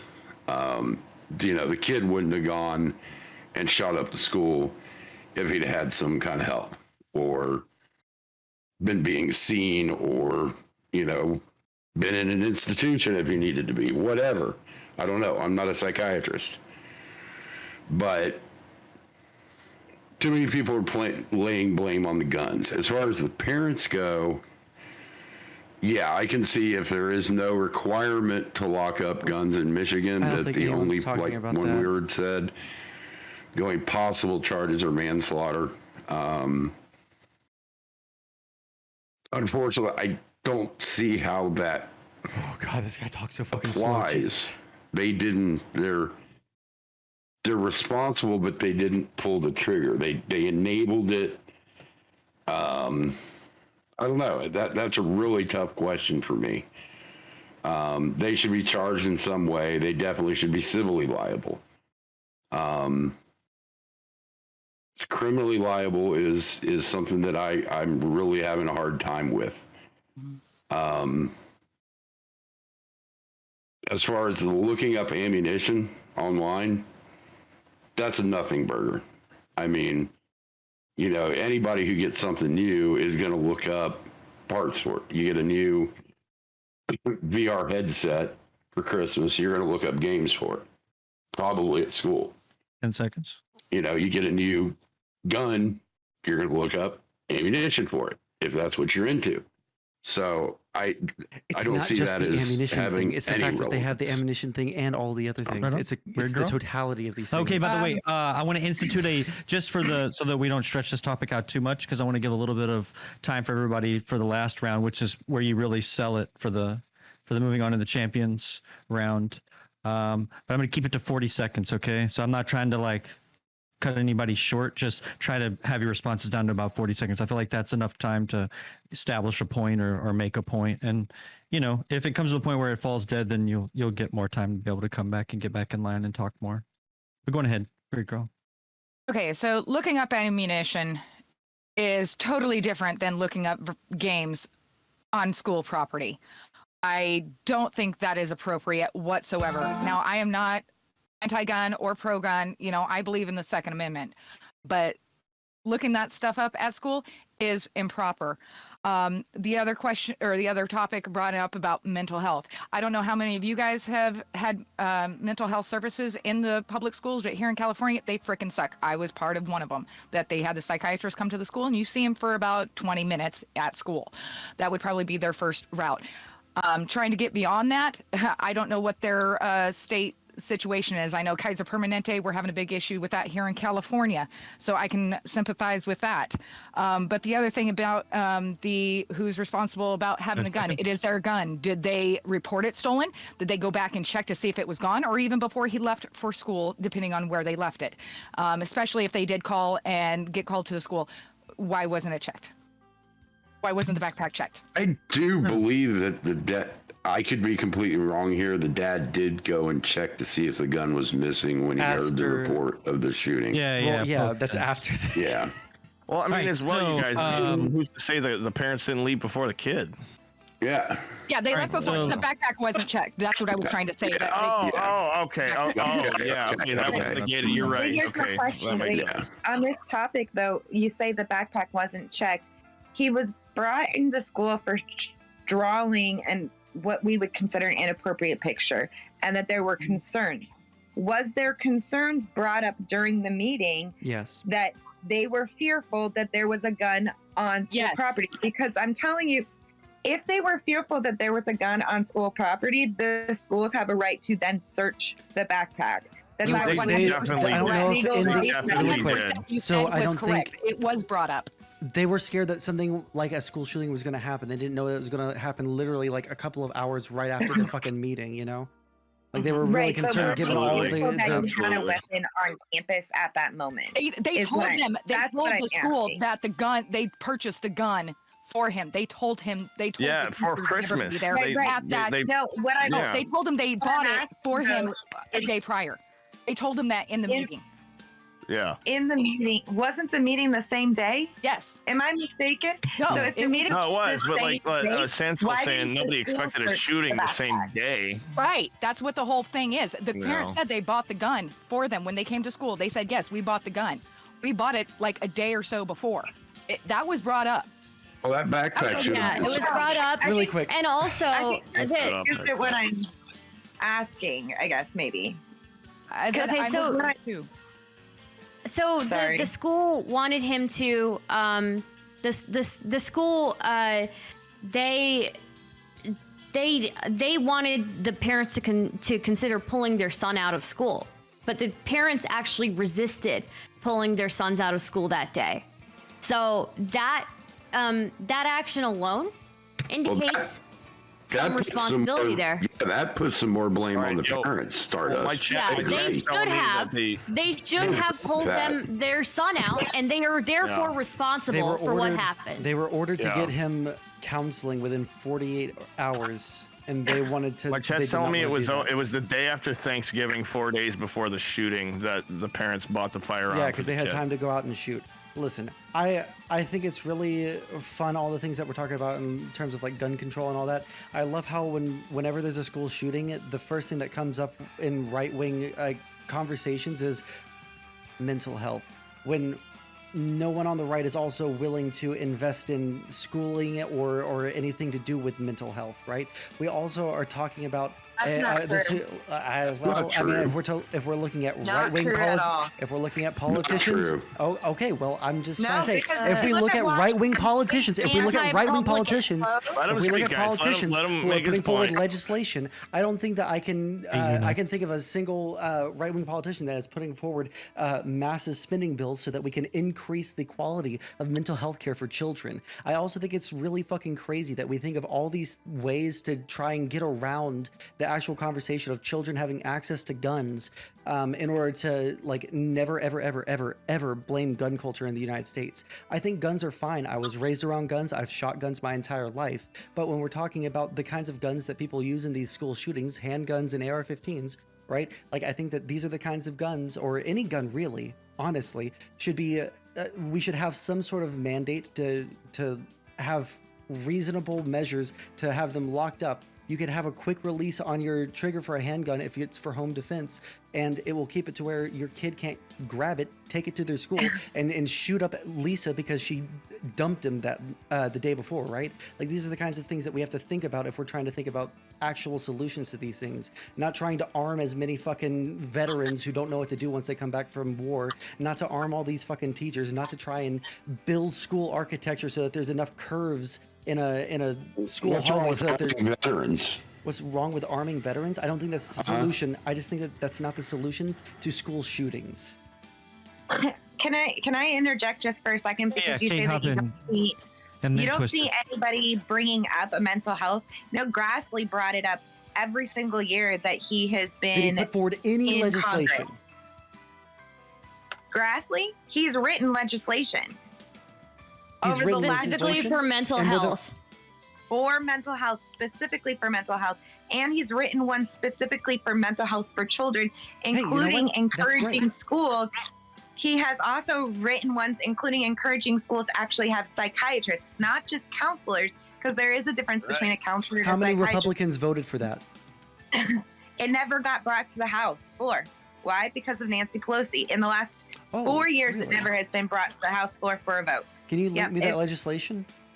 I can pull it up for you. I know that the last one was HR 1367 or 68. Here, I will look it up to get the exact number. I'm actually interested in that. I'm not trying to be snide. It's hard to challenge this chick. If she says she's got it, I think she probably does. Yeah, no, I'm not trying to be snide. If I could finish what I was saying before, regardless of what we say about. Sorry. I'm sorry. I was supposed to be muted. No problem. So regardless of what we say about mental health, right? The facts are, in this situation, the school called the parents in.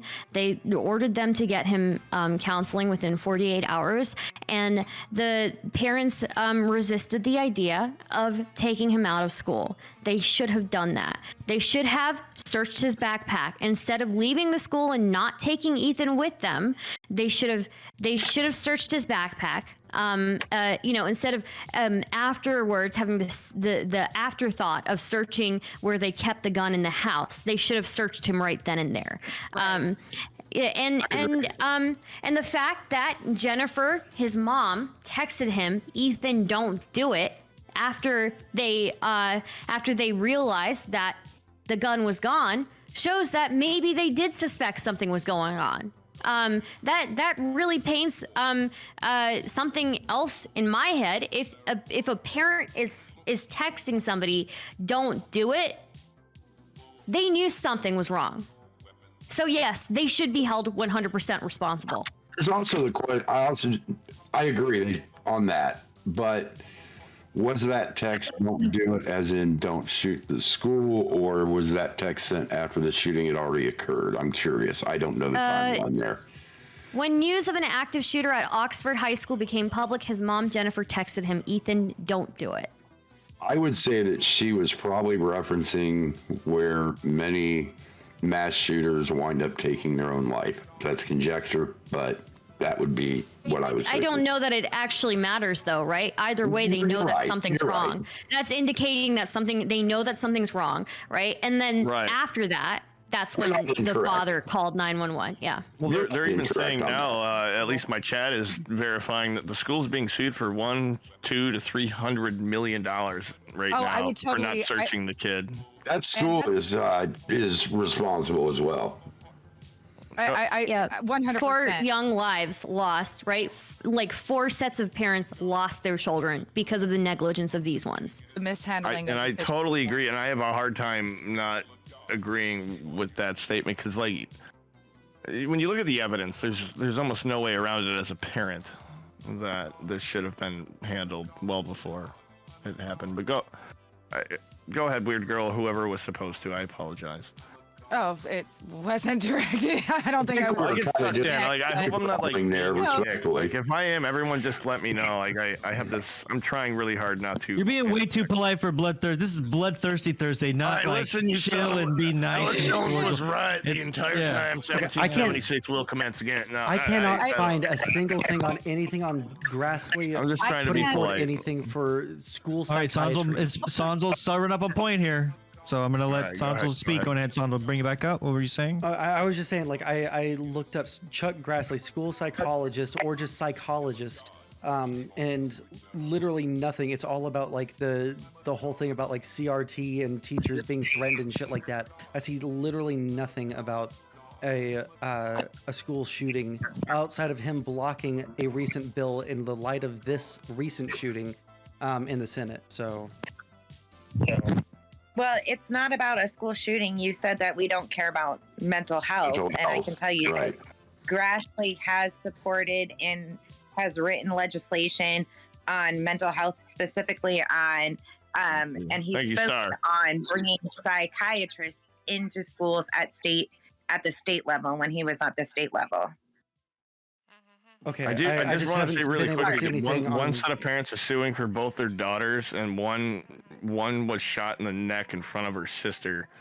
So there's one of the parents, two different girls that were, I guess, injured during the shooting, and I'm getting information from people right now. I have an amazing group of people that are sending me crap right now, just to add to the story. It just tells something about the characters of his parents. Jennifer and Yeah. James and this is according to the wiki. You can go to the wiki. Jennifer and James often left their son home alone and without a phone while frequenting, you know the word, Frequently. bars in downtown Lake Oron. That the neighbor actually became so concerned that she filed an anonymous complaint via phone to the state's Child Protective Services Agency, but she did not know if any action was taken. So, I mean, Jesus. one, They sound like real winners. the parents flee. Two, they get themselves two attorneys and leaving their kid Turn your, high and video dry. back on. Oh, Oreo. Some no-name defense attorney is now the one taking care of Ethan, while his parents, who have hired these high-profile, bring that in. again, one is a Jerry Nasser, and the other, and did another high-profile case that was actually the female genitalia mutilation. Yeah, that guy. Wow. Yeah. So I mean, that just tells you the character of the parents. Sounds like these parents have Yeah, no. you know what? I almost now want to hold the parents more responsible than the kid. I mean, I don't know what's going on there. If you're leaving him alone for how long? Who knows what else is going on there? No, they were saying, they could have been somebody just abusing said- him. Somebody just said in this case, they also have accusations in the media at them from an old friend saying the mom constantly went out to the bar to let the kids stay home alone. It's hard to know, but it sounds bad. It's not illegal for a 10-year-old to be left alone. Guess not enough to pursue, though, is what somebody's that saying. just Like, goes right into the mental health of the child. The child is fit to, I mean, granted, a lot of us, I'm 38. I'll let you know, I'm 38. So I knew how to make mac and oh, cheese. you look fantastic. Thank you. But Josh, I'll let you go I next don't so you have can catch kids, up. so I'm just okay.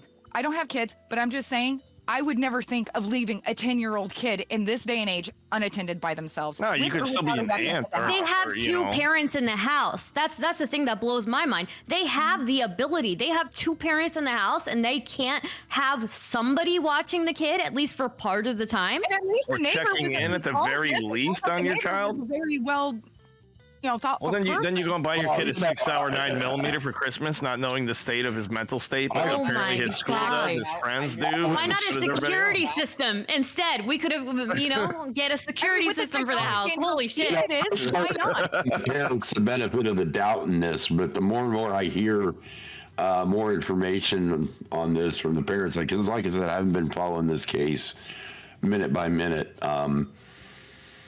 Yeah, these parents sound like a real piece of work, and I would say that my opinion Compare has them to Oreo, changed. for instance. Oreo cookie over here, or Oreo Express. I call you Oreo cookie a lot of the times.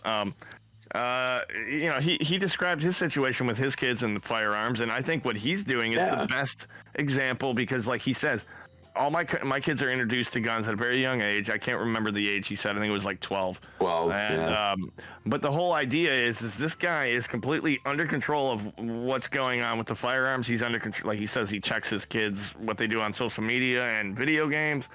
Do you lock the guns He's up? being a responsible parent. This is what is required in the 21st century, and this is what was lacking in this case. And I have a hard time with that because I'm not a If you're gonna parent. buy So a gun, if you're gonna buy a gun and lock it up, throw that gun away and just stick with a knife, because a gun is made for self-defense. They should never be locked up. Have you ever heard of a quick release but trigger lock?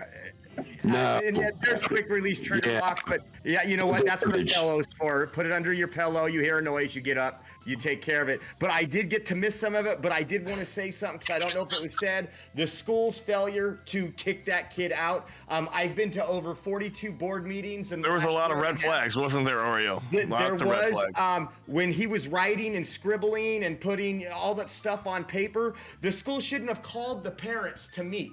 They should have called the "Come fucking pick up-" police. Yes, come pick up your son. He is now suspended until you can give me some psychological papers that That's he's what okay they to be did. back. They literally did that the day of the shooting. Yeah. Wait, they They did did. No, that. they didn't. They literally Kick him did. out. They did not They kick him called out. him They out. said- Back to school. They Oreo, wanted- Oreo, my friend. I would like to. I just want to say one Right thing here. really quick. We They need to gave pass them. it. They Everybody gave bring them it down. 48 hours. They gave them 48 hours to take him to a psychologist, to take him to a therapist, so that he could receive that kind of care. That's But what there was. It was a mandate. Can you put him back in the classroom with his backpack and with a gun? That's what I'm talking about. Get the fuck off the school parents. grounds. Okay, who's responsible? Wait, I want to hear really The quick. parents resisted. The I know, parents I know. resisted. Yeah. I want to know. The I parents want to know resisted who taking Oreo him out of blames school. here. Who's at I fault just here, don't Oreo? get this. I don't get why is the I think parents both are. in charge of the school? Well, I mean, I think. Oh, so it's what always Oreo's the school, trying to like, also, the no, what irresponsibility Oreo's of the also leading to parents. is it wasn't just the school that came up with some of this shit. When kids that went to the school were interviewed, they were like, "Yeah, dude, for weeks we were like, what in the absolute fuck is going on with this kid?" There were more signs than just him being unwell in the eyes of his parents. When kids at the very school that he's going to are going, "This kid is weird, but he's acting extra weird lately." And then you tie that in with his social medias, and then you tie it in with his parents buying him a firearm.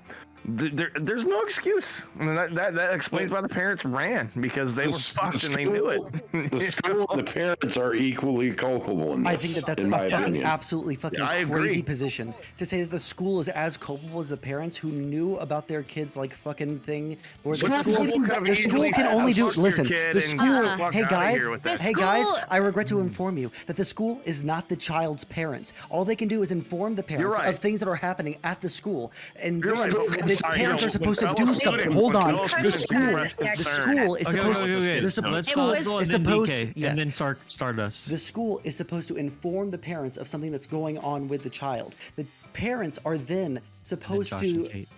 the parents are then supposed to take some action to either discipline the child or understand what's going on with their child. If they don't take any reasonable actions to like understand that their child is about to go like full like no Russian in their school and just mow down as many fucking kids as they can, right? I think that's more on the parents than the Use that fucking term, dude. Why use that term? It absolutely is more on the parents, but what I'm trying to say is, when students at the school are saying this kid is acting weird, when teachers, when he's been thrown into, counselor things at school, there should have been an indication. You're right, to the parents. All they can do That this kid was from a charged with counselor's school. perspective. All right, from But a at the same counselor's time, perspective, I agree with but you, at the right? same time, the school Could have should said have the kids had the balls to welcome take back action in this until building until they get help. Really quick, DK, I the agree kids with should you, have but been, all the kids count. should have been obfuscated off this campus until we knew Right. Really quick, what was all- going on. I'm just going to tell you from like a Exactly. school, from the school's perspective, all they can do is try and escalate it one more The school's step, perspective, because though, otherwise, has more liability than the no, parents. I disagree because No, the school no, is absolutely unable to not. just like blanket just start Some equal like culpability. Parents suspending suck, right? people. The Okay, school has hold on, more everybody, life everybody, laws. chill, No, everybody, because everybody, the chill for a school second. can't- Everybody, All right, stop. all right, Okay, all right, let's bring take it a down. poll. Let's do a raise of hands really quick. Okay, so that way we can kind of give the audience a I know, more it's turning into audio pic, poop right a now. clear pic. Yeah, it is kind of turning into audio poop here. But look, raise your hand if you feel as though the parents and the school share the same amount of culpability in this incident. If you think that they do, raise Same your hand. amount? Yes, if you think that they're equally culpable. Equally, I don't know. Okay, so I mean, I'm just saying, like, kind of like how they held the parents equally culpable to what his, and her son did. So, Bad okay, so culpability, now, but I don't know about equal. raise your hand I don't if you. I mean, obvious low hanging fruit here. Do you believe the parents are more culpable than the school? Raise your hand if you think. Okay, raise your hand if you think the school is more culpable than the parents are. Okay. So that gives the audience, the audience, that's who needs to be looking at this so that they can see if they share the same views as you.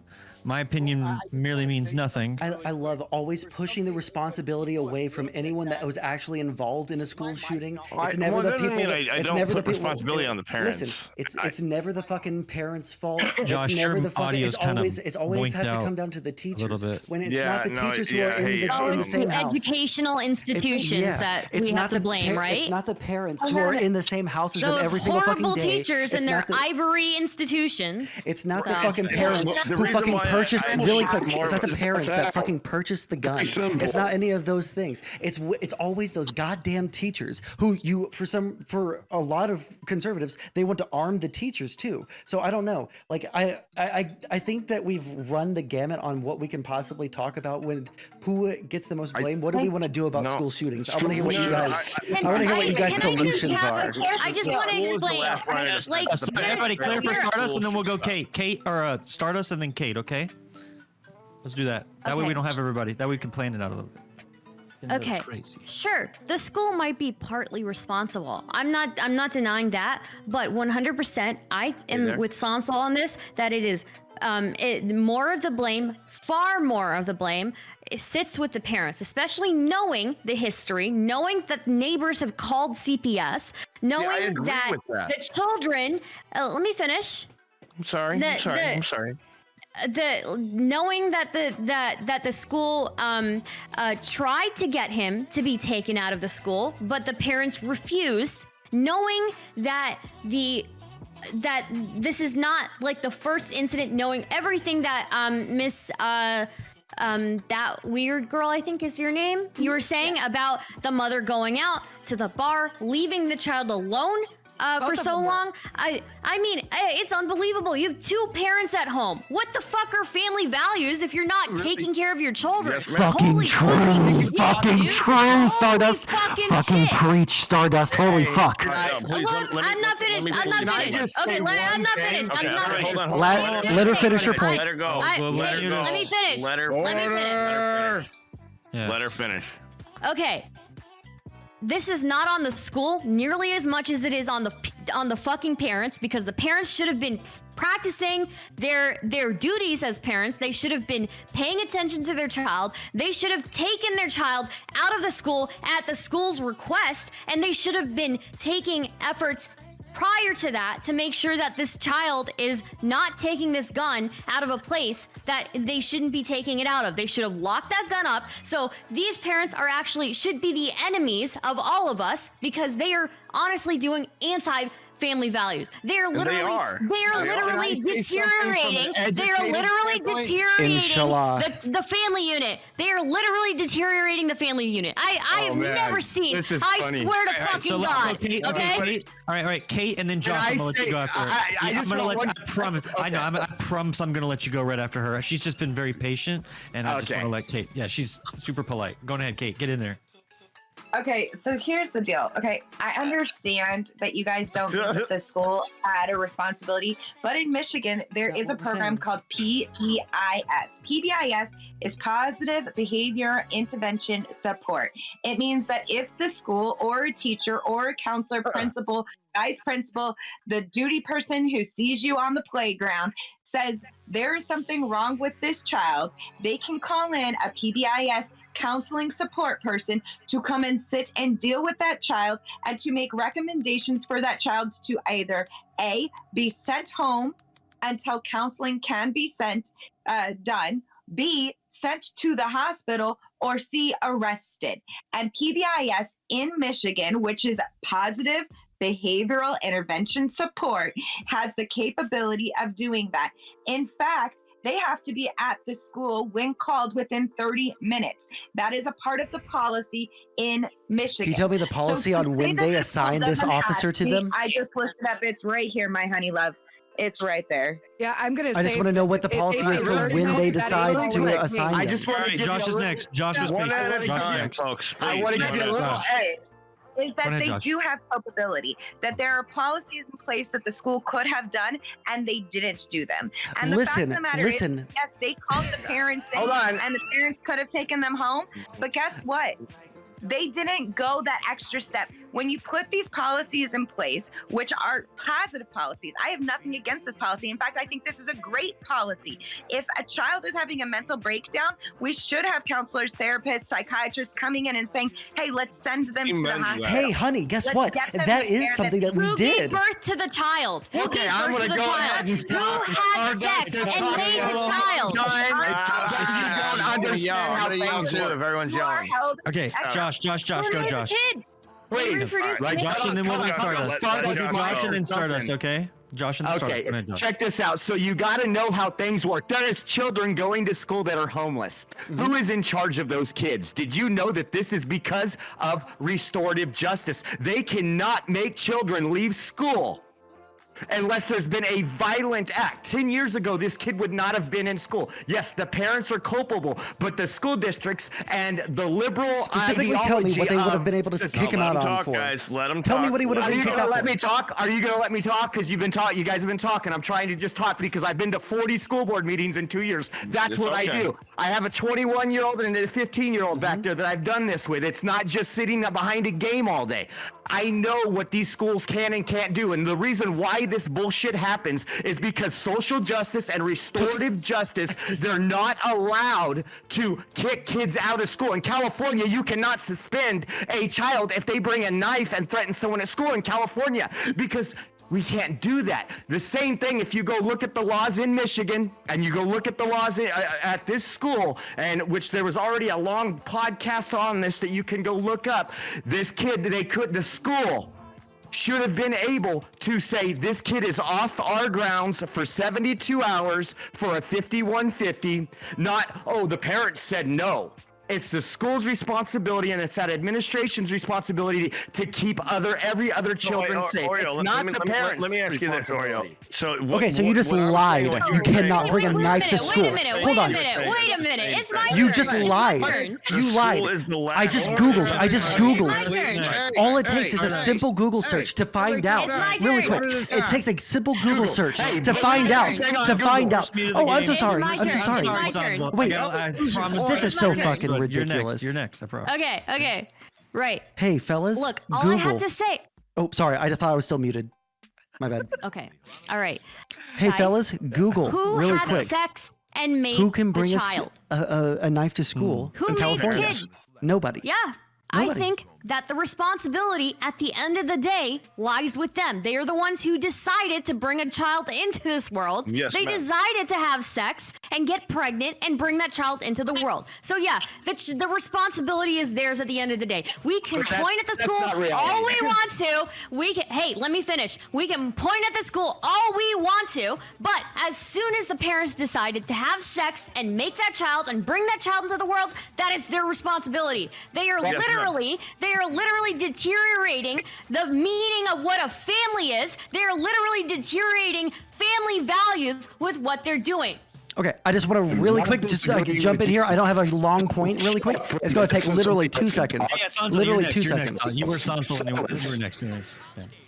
So I'm not disagreeing at all with what you just said, Stardust. I agree. They have responsibility, but it is the school's final responsibility to ensure the safety of the children You're saying at it. that school. Okay. I don't have to say So it. No. in the end, the school is responsible to remove that child from those premises if he poses a threat. Amen. Amen. Last line of defense is So, the school. yes, If the parents exactly. failed, the last line of defense. Exactly. There's more lives at stake at school than there is at home. So agree 100%. Everybody kind of mumbles. Stardust said. Let's let You know, Kate I go. agree 100% with what Stardust said, but the final responsibility lies with that school. True. Kate. So Mr. Oreo just fucking lied and said that you can bring a knife to school in California. It took me literally 2 seconds, just a simple Google search, to find penal code 626.10. That's not what I said at all. I said to suspend a child. Just because my child brings a knife to school doesn't mean he's kicked out. It's illegal. It's illegal. Guess what? No, it does. It does. Penal code 626. Shut the fuck up so I can finish the fucking legal code real quick. In the California statute that makes it a crime for a person to bring a dangerous weapon onto or within a certain school grounds, such as K-12 schools. Marijuana. And guess what?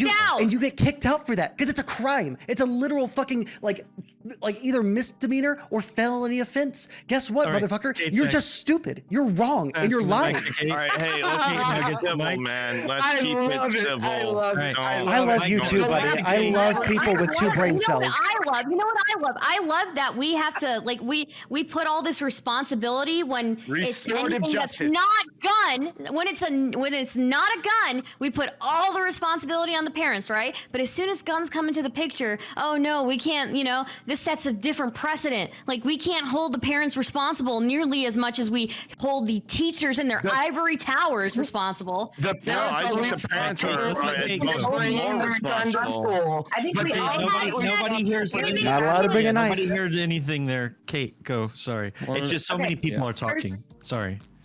I don't think that any of us have said that the parents don't hold a level of responsibility. Exactly. I think what most of us are saying is that the school should have taken more action.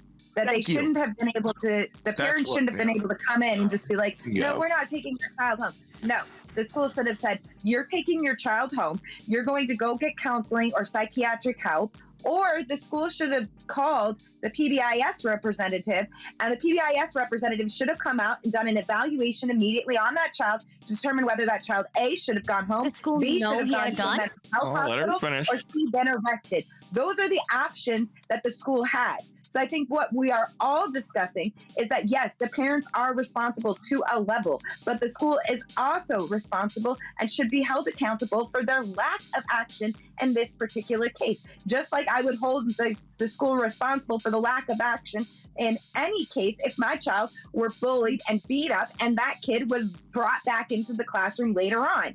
I think that we have to hold the schools responsible because they are responsible for taking care of our children when they are there. And if they can't be responsible for taking care of our children while they are there, they can't follow the own policies that their boards put in place and their states put in place to ensure that our children are safe, then maybe we need to have a reevaluation of how much tax dollars they really get.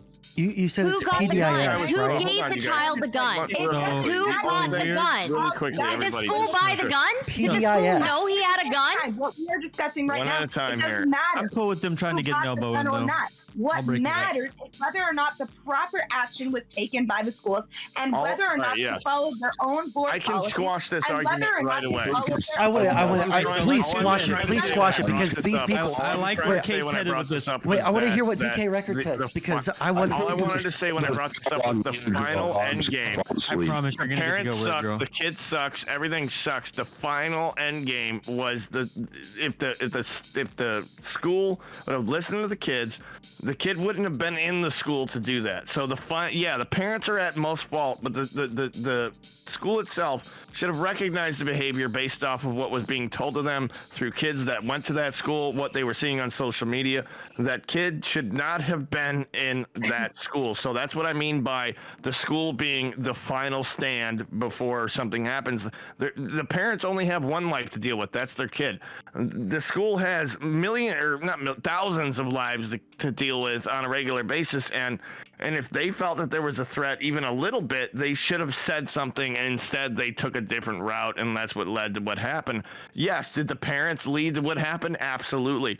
But also, once the parents failed at what they were doing, the school should have stepped in and said, "Get the fuck out of here with that shit," and they let it play out. That's all I'm saying. That's all I'm saying. Let's go Weird Girl. Let's go Weird Girl, and then we'll go Stardust. She had her hand up. I think Josh wanted to get in as well. I think you had your hand raised a second ago, so we'll do Josh after that. Go Weird Girl. And I still want to commend you guys once again. We got heated with each other several times tonight. I love every one of you guys. Okay. There you go. Now, Much love. Kate saying that there is this. I'm going to get the acronym wrong, but the P1. What it does state in there that they have 30 minutes to respond. You know as well as I do, and well, anybody else should know this. Are those response times going to be immediate? No, they don't happen that way. I mean, this goes for any school district. I don't care if it's in Detroit, Central California, LA, wherever. I don't care where it's at. The response team isn't going to get there in 30 minutes. We know this. But we are also missing the first and foremost question of this whole debate. Is he a domestic terrorist? Yes, he is. Yeah. Yes. He is. And that question we have yet to even divulge, and that was the main question of this whole debate. Is he a domestic terrorist? Yes, he is.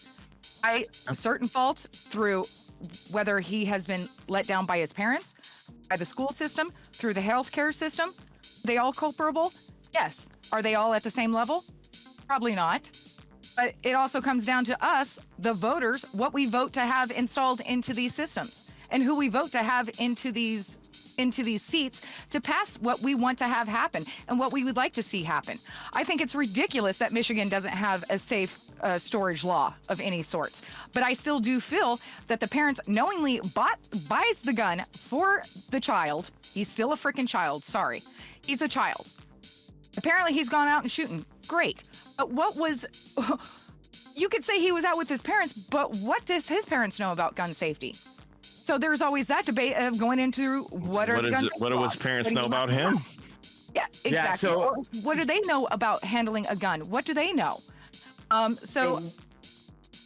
Once again, I'm just going to bring up, though, your parents do have a responsibility, but when you go to schools and you deal with it, and you can go look at a Fresno, California lawsuit right now that actually talks about what I just talked about, which is restorative justice, where they're taking kids out of one class because of violent acts and putting them in another class without notifying the teacher, which is also against the law, but it's part of restorative justice, so we don't If it's against the law, then what's the point? I'm talking right now. Can you like literally just mute your mic enough for me to finish so I can talk once? I mean, I know it's hard for the left. I know it's hard for the left. When you keep on saying lies and bullshit, it's hard to fucking not say something. It's a fucking lawsuit, dude. I know you don't get it. I know sitting behind, but that's okay. Yeah. But this is what we need to do. Is if my child are in school, and somebody else said this earlier, I think it was my Sacramento friend over here, that if it was my children in school and they were getting beaten up or bullied because a kid went into the principal or the learning director's office and they said you need to take your kid, and the parent said, oh, no. Well, we're going to keep them in class. And then something happened to my kid. It's the school that has that responsibility now. Bottom line. So simple. Can you draw a direct can I line? step in here? I haven't spoken for an actual point in a second. Can you explain to me, Mr. Oreo, a direct line between how there is this idea that you have where someone beats the fuck out of a kid and they move him to another class, and how that is in any way related to what we're talking about right here? Like, actually, has to do with the restorative justice and the fact that where the fuck is restorative justice come into this at all?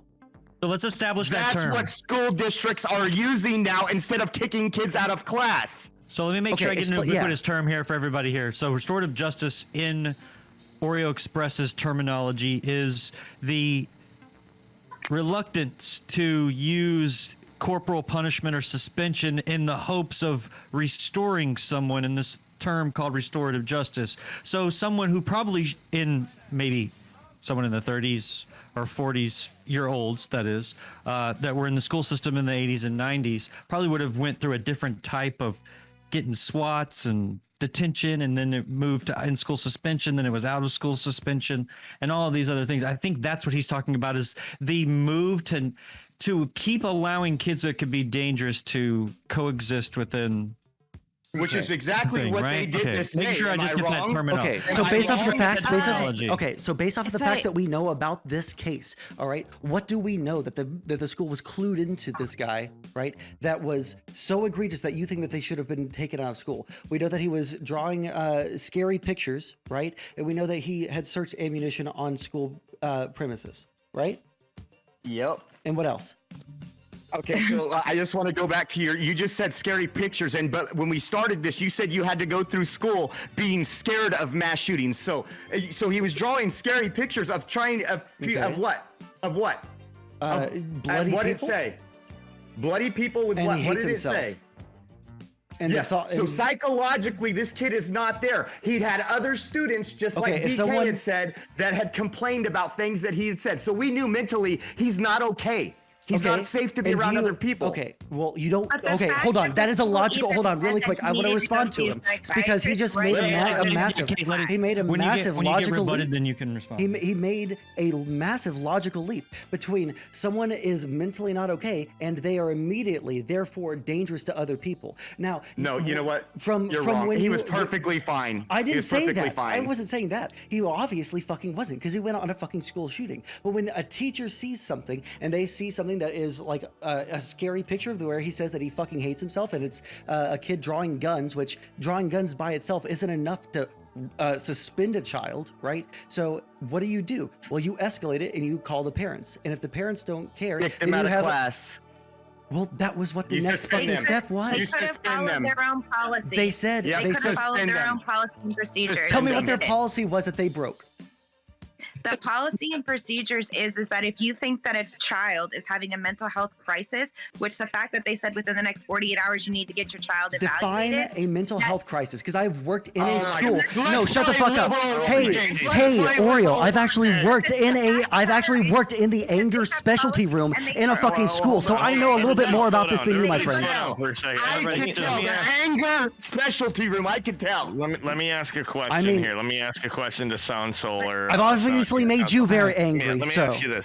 So, like, All right. you Hold on. really- Stardust and Kate have been really, really kind. I think Kate got interrupted by me allowing someone else to go in front of her. I just want to make sure that we don't allow one conversation to kind of dominate. You know what I'm saying? And carry us out into left field. Read that comment about California too from Gropenstoppel because it has a lot to do with money. Yeah. So Wait, Kate, somebody take it just away. I leave? think you were wanting to make a point at some point. Well, okay, so the only thing that I actually wanted Sorry, to say was to that one weird girl about her domestic terrorism thing. And the reason I wanted to point this out is what is the actual true federal law on domestic terrorism? Well, domestic terrorism is defined as activities that involve acts dangerous to human life that are a violation of the criminal laws of the United States, of any state, and appear to be intended to intimidate or coerce a civilian population, to influence the policy of a government by intimidation or coercion, Right, or so to affect the conduct of a government by mass destruction, assassination, or kidnapping, and occurring primarily within the territorial jurisdiction of the United States. Yeah. What That's he based did off political does not ideology. define domestic terrorism. There was no coercion of policy of Well, the kid government. wasn't idealistically We motivated don't know all either. that yet. We don't know those facts yet. Figure. And I understand what I just said, that we don't understand the facts yet. You go by your first half of what you were reading, he went into a public place where he was at Right. already and Right, caused but death and it destruction. didn't- Actually, It didn't no, I will meet all agree. the We don't elements. know his motives yet. It didn't meet all the elements is the problem. We can't determine whether he's a And I domestic just said terrorist that yet we or don't not. have all the Yeah, no, yeah, that's facts. right. Yeah, we that's correct. we can't. Yeah. That's not even an argument right now until we get You more. can't really even Right. say yes or no to that at this point in But time. you said that you believe that he is a domestic terrorist. And so my point is that I don't feel based off the definition and what you have to mark per the law of the federal law. I don't think that's what she that- means. I though. I know. think I think there's gonna be I extenuating believe. circumstances and evidence that come out that will probably lead this kid into being some sort of and an if that comes extremist. out, That then could be. I, of course, will change my view on that. But as what I see of the facts and what I have taken from the law and what I am hearing from what his parents' influences are, which could be taken as a political influence. He could even be Could considered a possible. Trump supporter, honestly. So Not a Trump supporter. it's Michigan state law that says he's a saying. terrorist. Yes, that's Yeah. that's. It's Start a that, Michigan That's state law. We're absolutely going by correct. that, right? By what she That it and says that he's is in the a Wikipedia terrorist. as well. Hey, Brant, I Yeah. sent you a Does that message dude on that they're Discord. Also- American on that? domestic terrorist. I think the, Okay, the it doesn't I think matter. their He's a terminology- terrorist.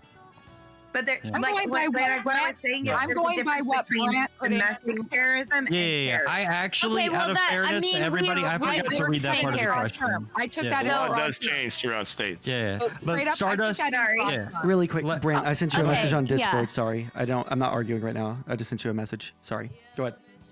No, but I just want to Okay. make that clear that I took that in a broad term of the domestic terrorist. Now, you going and saying actually how it's defined according to the federal statutes, I thank you for clarifying that. I just want to say I took that from him as being in a broad term of being a domestic terrorist within the United States, not so much as right in with Michigan. I took that as in a broader term. Okay. Yes. So Sorry. I just Didn't mean to attack you. No, it's cool. Well, No, you that know wasn't what? an attack. This I is got what a question. The case is. wait. I It's got a my question. turn. Where? No, it's my actually turn. Stardust's turn. Everybody at Stardust It's my currently. turn. Let's do Get her hand up, Stardust and then basically, Oreo. for We'll do about 2 Stardust. minutes, Let's do man. Let her Stardust go. and then Oreo. Yeah. Let Can you Stardust. just tell me where the definition is? Because your definition is different than what I'm finding online. So I want to know where you're getting your definition. The definition God. of terrorism Go ahead, or Stardust. terrorist is not a meaningless term. It is a meaningful term, but just not in terms of like legality. I don't know Do why you we're want a link? talking about. Yeah, I was gonna say domestic we're on terrorism. Discord, ladies and gentlemen. I think we could just We can we send could probably send messages links to to each one other, another. right? Yeah, there is the thread Yeah. for everyone here that's involved in the topics. You should be able to post it to that thread.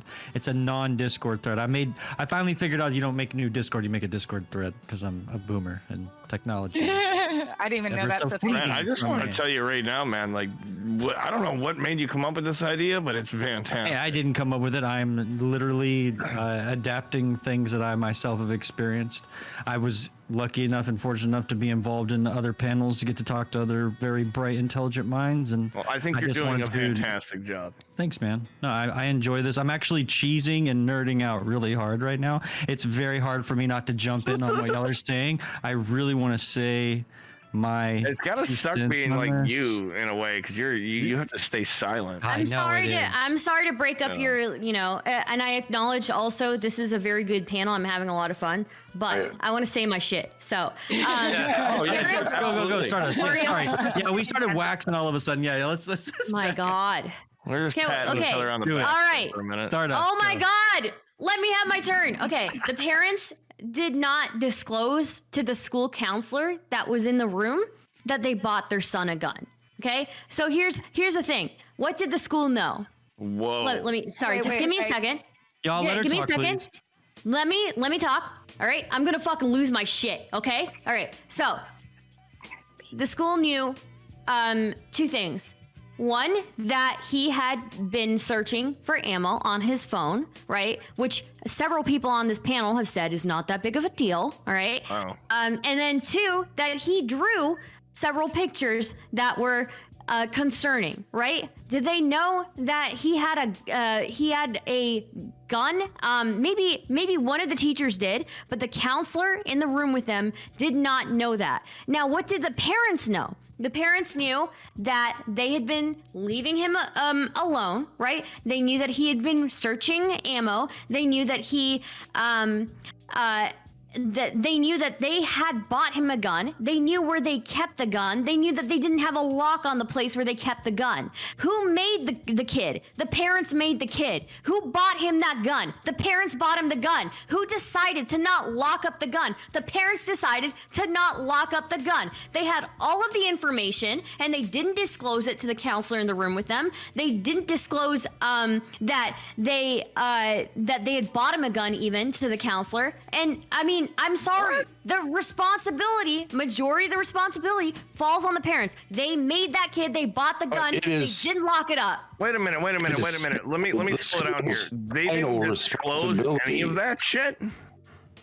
None of that shit played out, is what you're telling me. What do you mean? Like, you just said they didn't disclose that they bought the gun for the kid. That didn't happen? Not to the counselor. Not to the counselor in the room. No. Wow. Because I mean, I have a job just like I think a lot of people do. I didn't get time to like scrutinize the shit out of this. Wow, that changes a lot lot in my head. All right, so let's do this. Let's move on. Let's move on to closing. Let's move on to closing arguments. I think we've kind of staled out on the volley that we had there. I think we're kind of just beating dead horses here. So let's express our arguments in closing here. If you want to bring them up again, you can in the next topic. If somebody, I guess, mentions you and you want to like clear something up really quick, you can do it that way. But let's just run through closing so that we can hurry up and get to the third topic. The third topic is going to be rather quick because it's more of like a free form thought type round, and so I'm going to kind of limit how long we can actually spin out of control on a subject, seeing as how everybody here is going to have their own solutions in the last round. So, with that being said, let's do our final comments. I'm going to start with DK. You were talking anyway, so we're just going to start with you, and then we'll just line up like a snake and do it. So my closing statements about this entire situation is like, I am from Detroit, you guys. 90 seconds, by the way. I saw the kid. When I saw his picture, I automatically had problems, and not because of what he looked like, but because I don't know if you guys feel the same way I do, but maybe you can say this later. But when I looked at the kid, I'm like, there's no way that their parents bought him a 6-hour 9mm, and then it turned out that that's actually what played out when you coalesce all of these little bits of information of the kid acting erroneous on the internet, social media, the countdown to the devil. Ultimately, I do believe the parents are at fault, but I do once again stand by my statement that if the parents were unable to stop the child from doing what he did because of either incompetence or just stupidity or whatever the fuck it might have been, I still think the school had more at stake. Therefore, that means they should have barred this kid from the school. There should have been no reason if the counselor of the school or whoever thought, when I see interviews of kids that went to school with them going, yeah, he was off the rocker. It shouldn't have been, even if maybe the parents were off the rocker as well. Maybe they failed to notice their own, inconsistencies in their child. Who knows? The bottom line is, in my opinion, is that the school was the final defense, and I think the school should have barred the kid from going to school based off of the information that was given to him or given to them by the students and by the parents and by the counselors, and that's kind of where I leave it. All right. And next up, we will go to Kate. Are we on closing statements? I just yes. wanna... Yeah, 90 seconds. Clock starts now. All right. So I think that this entire case is really indicative of policies that need to change and procedures that need to change and enforcement of the rules and the procedures and the policies in the school, but also laws that are within the state. The fact that Michigan doesn't have a lock up your gun law, a charge that can be brought against parents if the gun is left out, that's sad. And the reason it's sad is because children are unpredictable. They can, even my children who know gun safety are unpredictable. And so we lock up our guns, and that's something that is common sense, but sometimes common sense has to be reinforced by laws. Sadly, that's just how our country is, because common sense has seemed to gone out the door with a lot of people nowadays. 40 seconds. And the other point that I have is that while yes, the parents are culpable, while they can be held accountable, I also think that we need to hold the school accountable. We need to hold the school accountable, not just financially, but I think that maybe some of those administrators should have criminal charges against them as well. All right. Amen to that, because that kind of leads into what I was saying a little bit. If you're in charge of my child and my child's safety, I agree with you. Oreo Express, you are next. What are your final thoughts? You get 90 seconds. We were just talking about. All right. Well, I think it all boils down to accountability. Accountability with the children, accountability with the parents, and I do have a problem with people thinking parents just all of a sudden raise their kids, because about 30 to 40% of kids don't have parents that give a shit about them. So thank God for the good schools and the good school districts that make sure they catch this stuff before it's too late. Funding to what education. you will see, though, is, do you know who we're going to be blaming in a year and 18 months? We will be blaming the gun manufacturer. We will be suing the gun manufacturer and blaming that gun manufacturer for a mentally ill child who's was able to get their hands on a gun and not get kicked out of school and was able to kill, other children, unfortunately. But the parents, I hope the parents do some jail time. I really do. They need to make, around the United States, they need to make a case out of this where those parents do, I don't know how long, but some jail time. So other parents that have mentally ill children, because the parents knew about this, they won't go and make the same mistake and other kids die because of it. But again, next year it'll be the gun manufacturer's fault. And that's all I got. Cool. Sondsol. You're muted. Yeah. So I think that ultimately what needs to be done, I agree with Kate. We have to do something where we fix the policies. Like the only thing that can be done is to change laws so that people are held accountable for the things that they do or don't do. I do think it's really fun when I'm on a panel like this and the collective argument on the other side tends to shift at the same time over the course of the topic, where at first the bullets weren't a big deal. Can I ask you to I have you at 200%. I can't hear you. I'm sure. sorry, Yeah, I'm trying to be quiet because my girlfriend's asleep.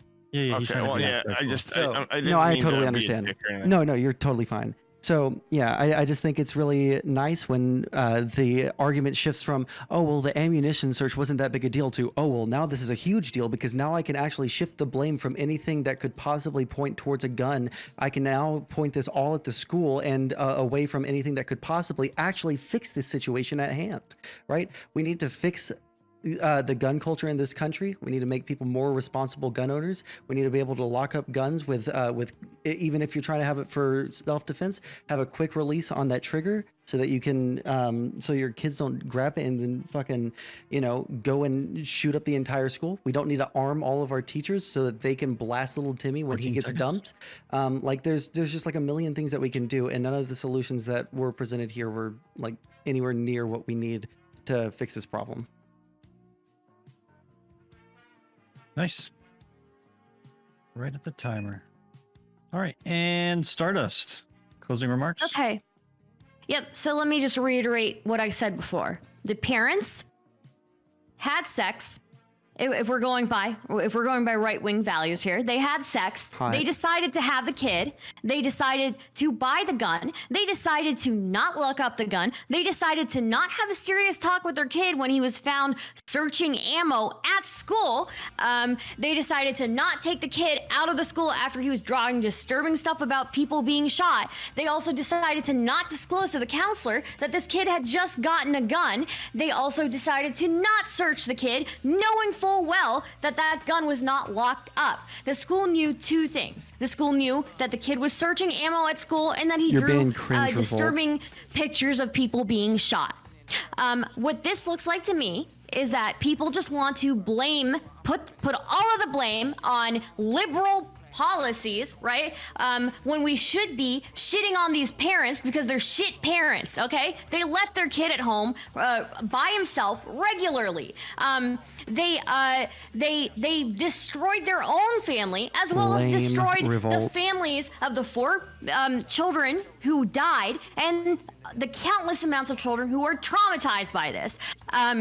The Oreo Express keeps leveling these accusations that neither Sondsol nor me have brought up about the gun manufacturers. I never brought that up, and I never will bring that up because guess what? This is the fault of the family. This is the fault of the parents, and it's disgusting. These types of parents, again, should be our enemies. If you're pro-family values, they should be the #1 person that you would be putting blame on because these people fucked up. They fucked up the families, not only their own family, but everybody else's families that are traumatized from this event. Nice. One word, girl. So I'm going to bring up the topics that were actually, there was 4 questions this entire topic. Would you consider Ethan Crumbley a domestic terrorist? Now we have established that that has been used in a broad term. As a loose definition of a terrorist, yes, he is. Where that culpability goes to, which is another part of the question, what are your thoughts on the parents' culpability? I do, again, believe they are held at some level. The school, also at some level. Are they going to be equal? No. I do think the parents are to be held more responsible because they had the responsibility of a parent to make sure their son is safe and that their ammunition and their guns are safe in the home and secured, whether that's whatever the definition of the state is. Has my view changed in the Second Amendment in correlation to this case? Has it changed even in the slightest? No, it hasn't. I don't believe any more gun laws are going to protect it. I do believe there needs not so much gun laws geared toward the guns themselves. I think there should be a better policy into how guns are made available. But as far as the thoughts on the case and developments, that also goes right back to on the parents' culpability. I mean, one, the fact leaving their son high and dry, grabbing the two most high-profile attorneys you can find nowadays that don't have exactly the greatest track record. But in this whole instance, I just feel sorry for the families that have lost somebody, and honestly for the extended family of Ethan, of the Crumbleys, having to deal with this. I mean, it's just sad. Yes, I do believe that he is a terrorist, and that there's going to be accountability everywhere. Nice. Aviator, take us home. All right. Well, to begin with, I agree the parents have responsibility, as Stardust said. However, I don't have kids, but if I were to have kids and I send them to school, the final responsibility for my children's safety lies with that school. Period. End of story. Just like me as the pilot in command of my aircraft, better be no matter what happens with the maintenance, fund more ship for I have the then, final responsibility for the safety of flight of my aircraft. Now, going back to our resident, let's blame the guns. Guns don't hurt people. People pulling the trigger hurt people. Hey, Mr. AR, believe this. Go shoot somebody. Shoot my neighbor. Shoot it. Shoot somebody. Come on. I don't see it doing a goddamn thing. Does anybody else? Enough said on that topic. I wish that gun. I can't say that. Never mind. No, it's We not just TOS. seen a car go through a parade, so it's not the guns. True. Who brought up guns again? Who brought them up? Did I bring them up? Did Sondsol bring them up? I'm sorry. Who brought up guns? Sondo did. Not you, Stardust. Sondo did. I'm so sorry. When did I say ban all guns? Yeah. When did he say that? When did he say I that? didn't say you said ban all guns. You said let's deflect away from the real problem, which is the guns. What? You fundamentally misunderstand everything that I said on this panel, my friend. All right, He's been arguing about the parents too. Y'all deliberate. Look, y'all continue deliberating. Me and the judges will go into the other room. We're going to figure this out. That way we can help everyone time-wise. That way we can get to the last topic, which I only think is going to take about 30, 40 minutes max, including the final voting process. So we're going to do that right now, and then I'll be back. So, Cool, because I got to pee.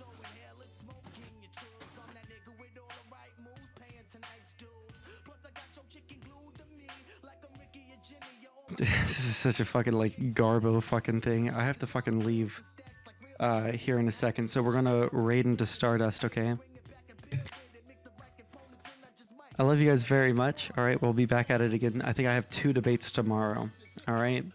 But yeah, we're gonna raid into Stardust because I do have to leave immediately after this. Is this one gonna go and kill somebody? Don't point at the camera because that's TOS. I know. Yeah. Just wanted to make sure. We're clear. We don't disagree with you, my dude. We actually are totally okay with guns.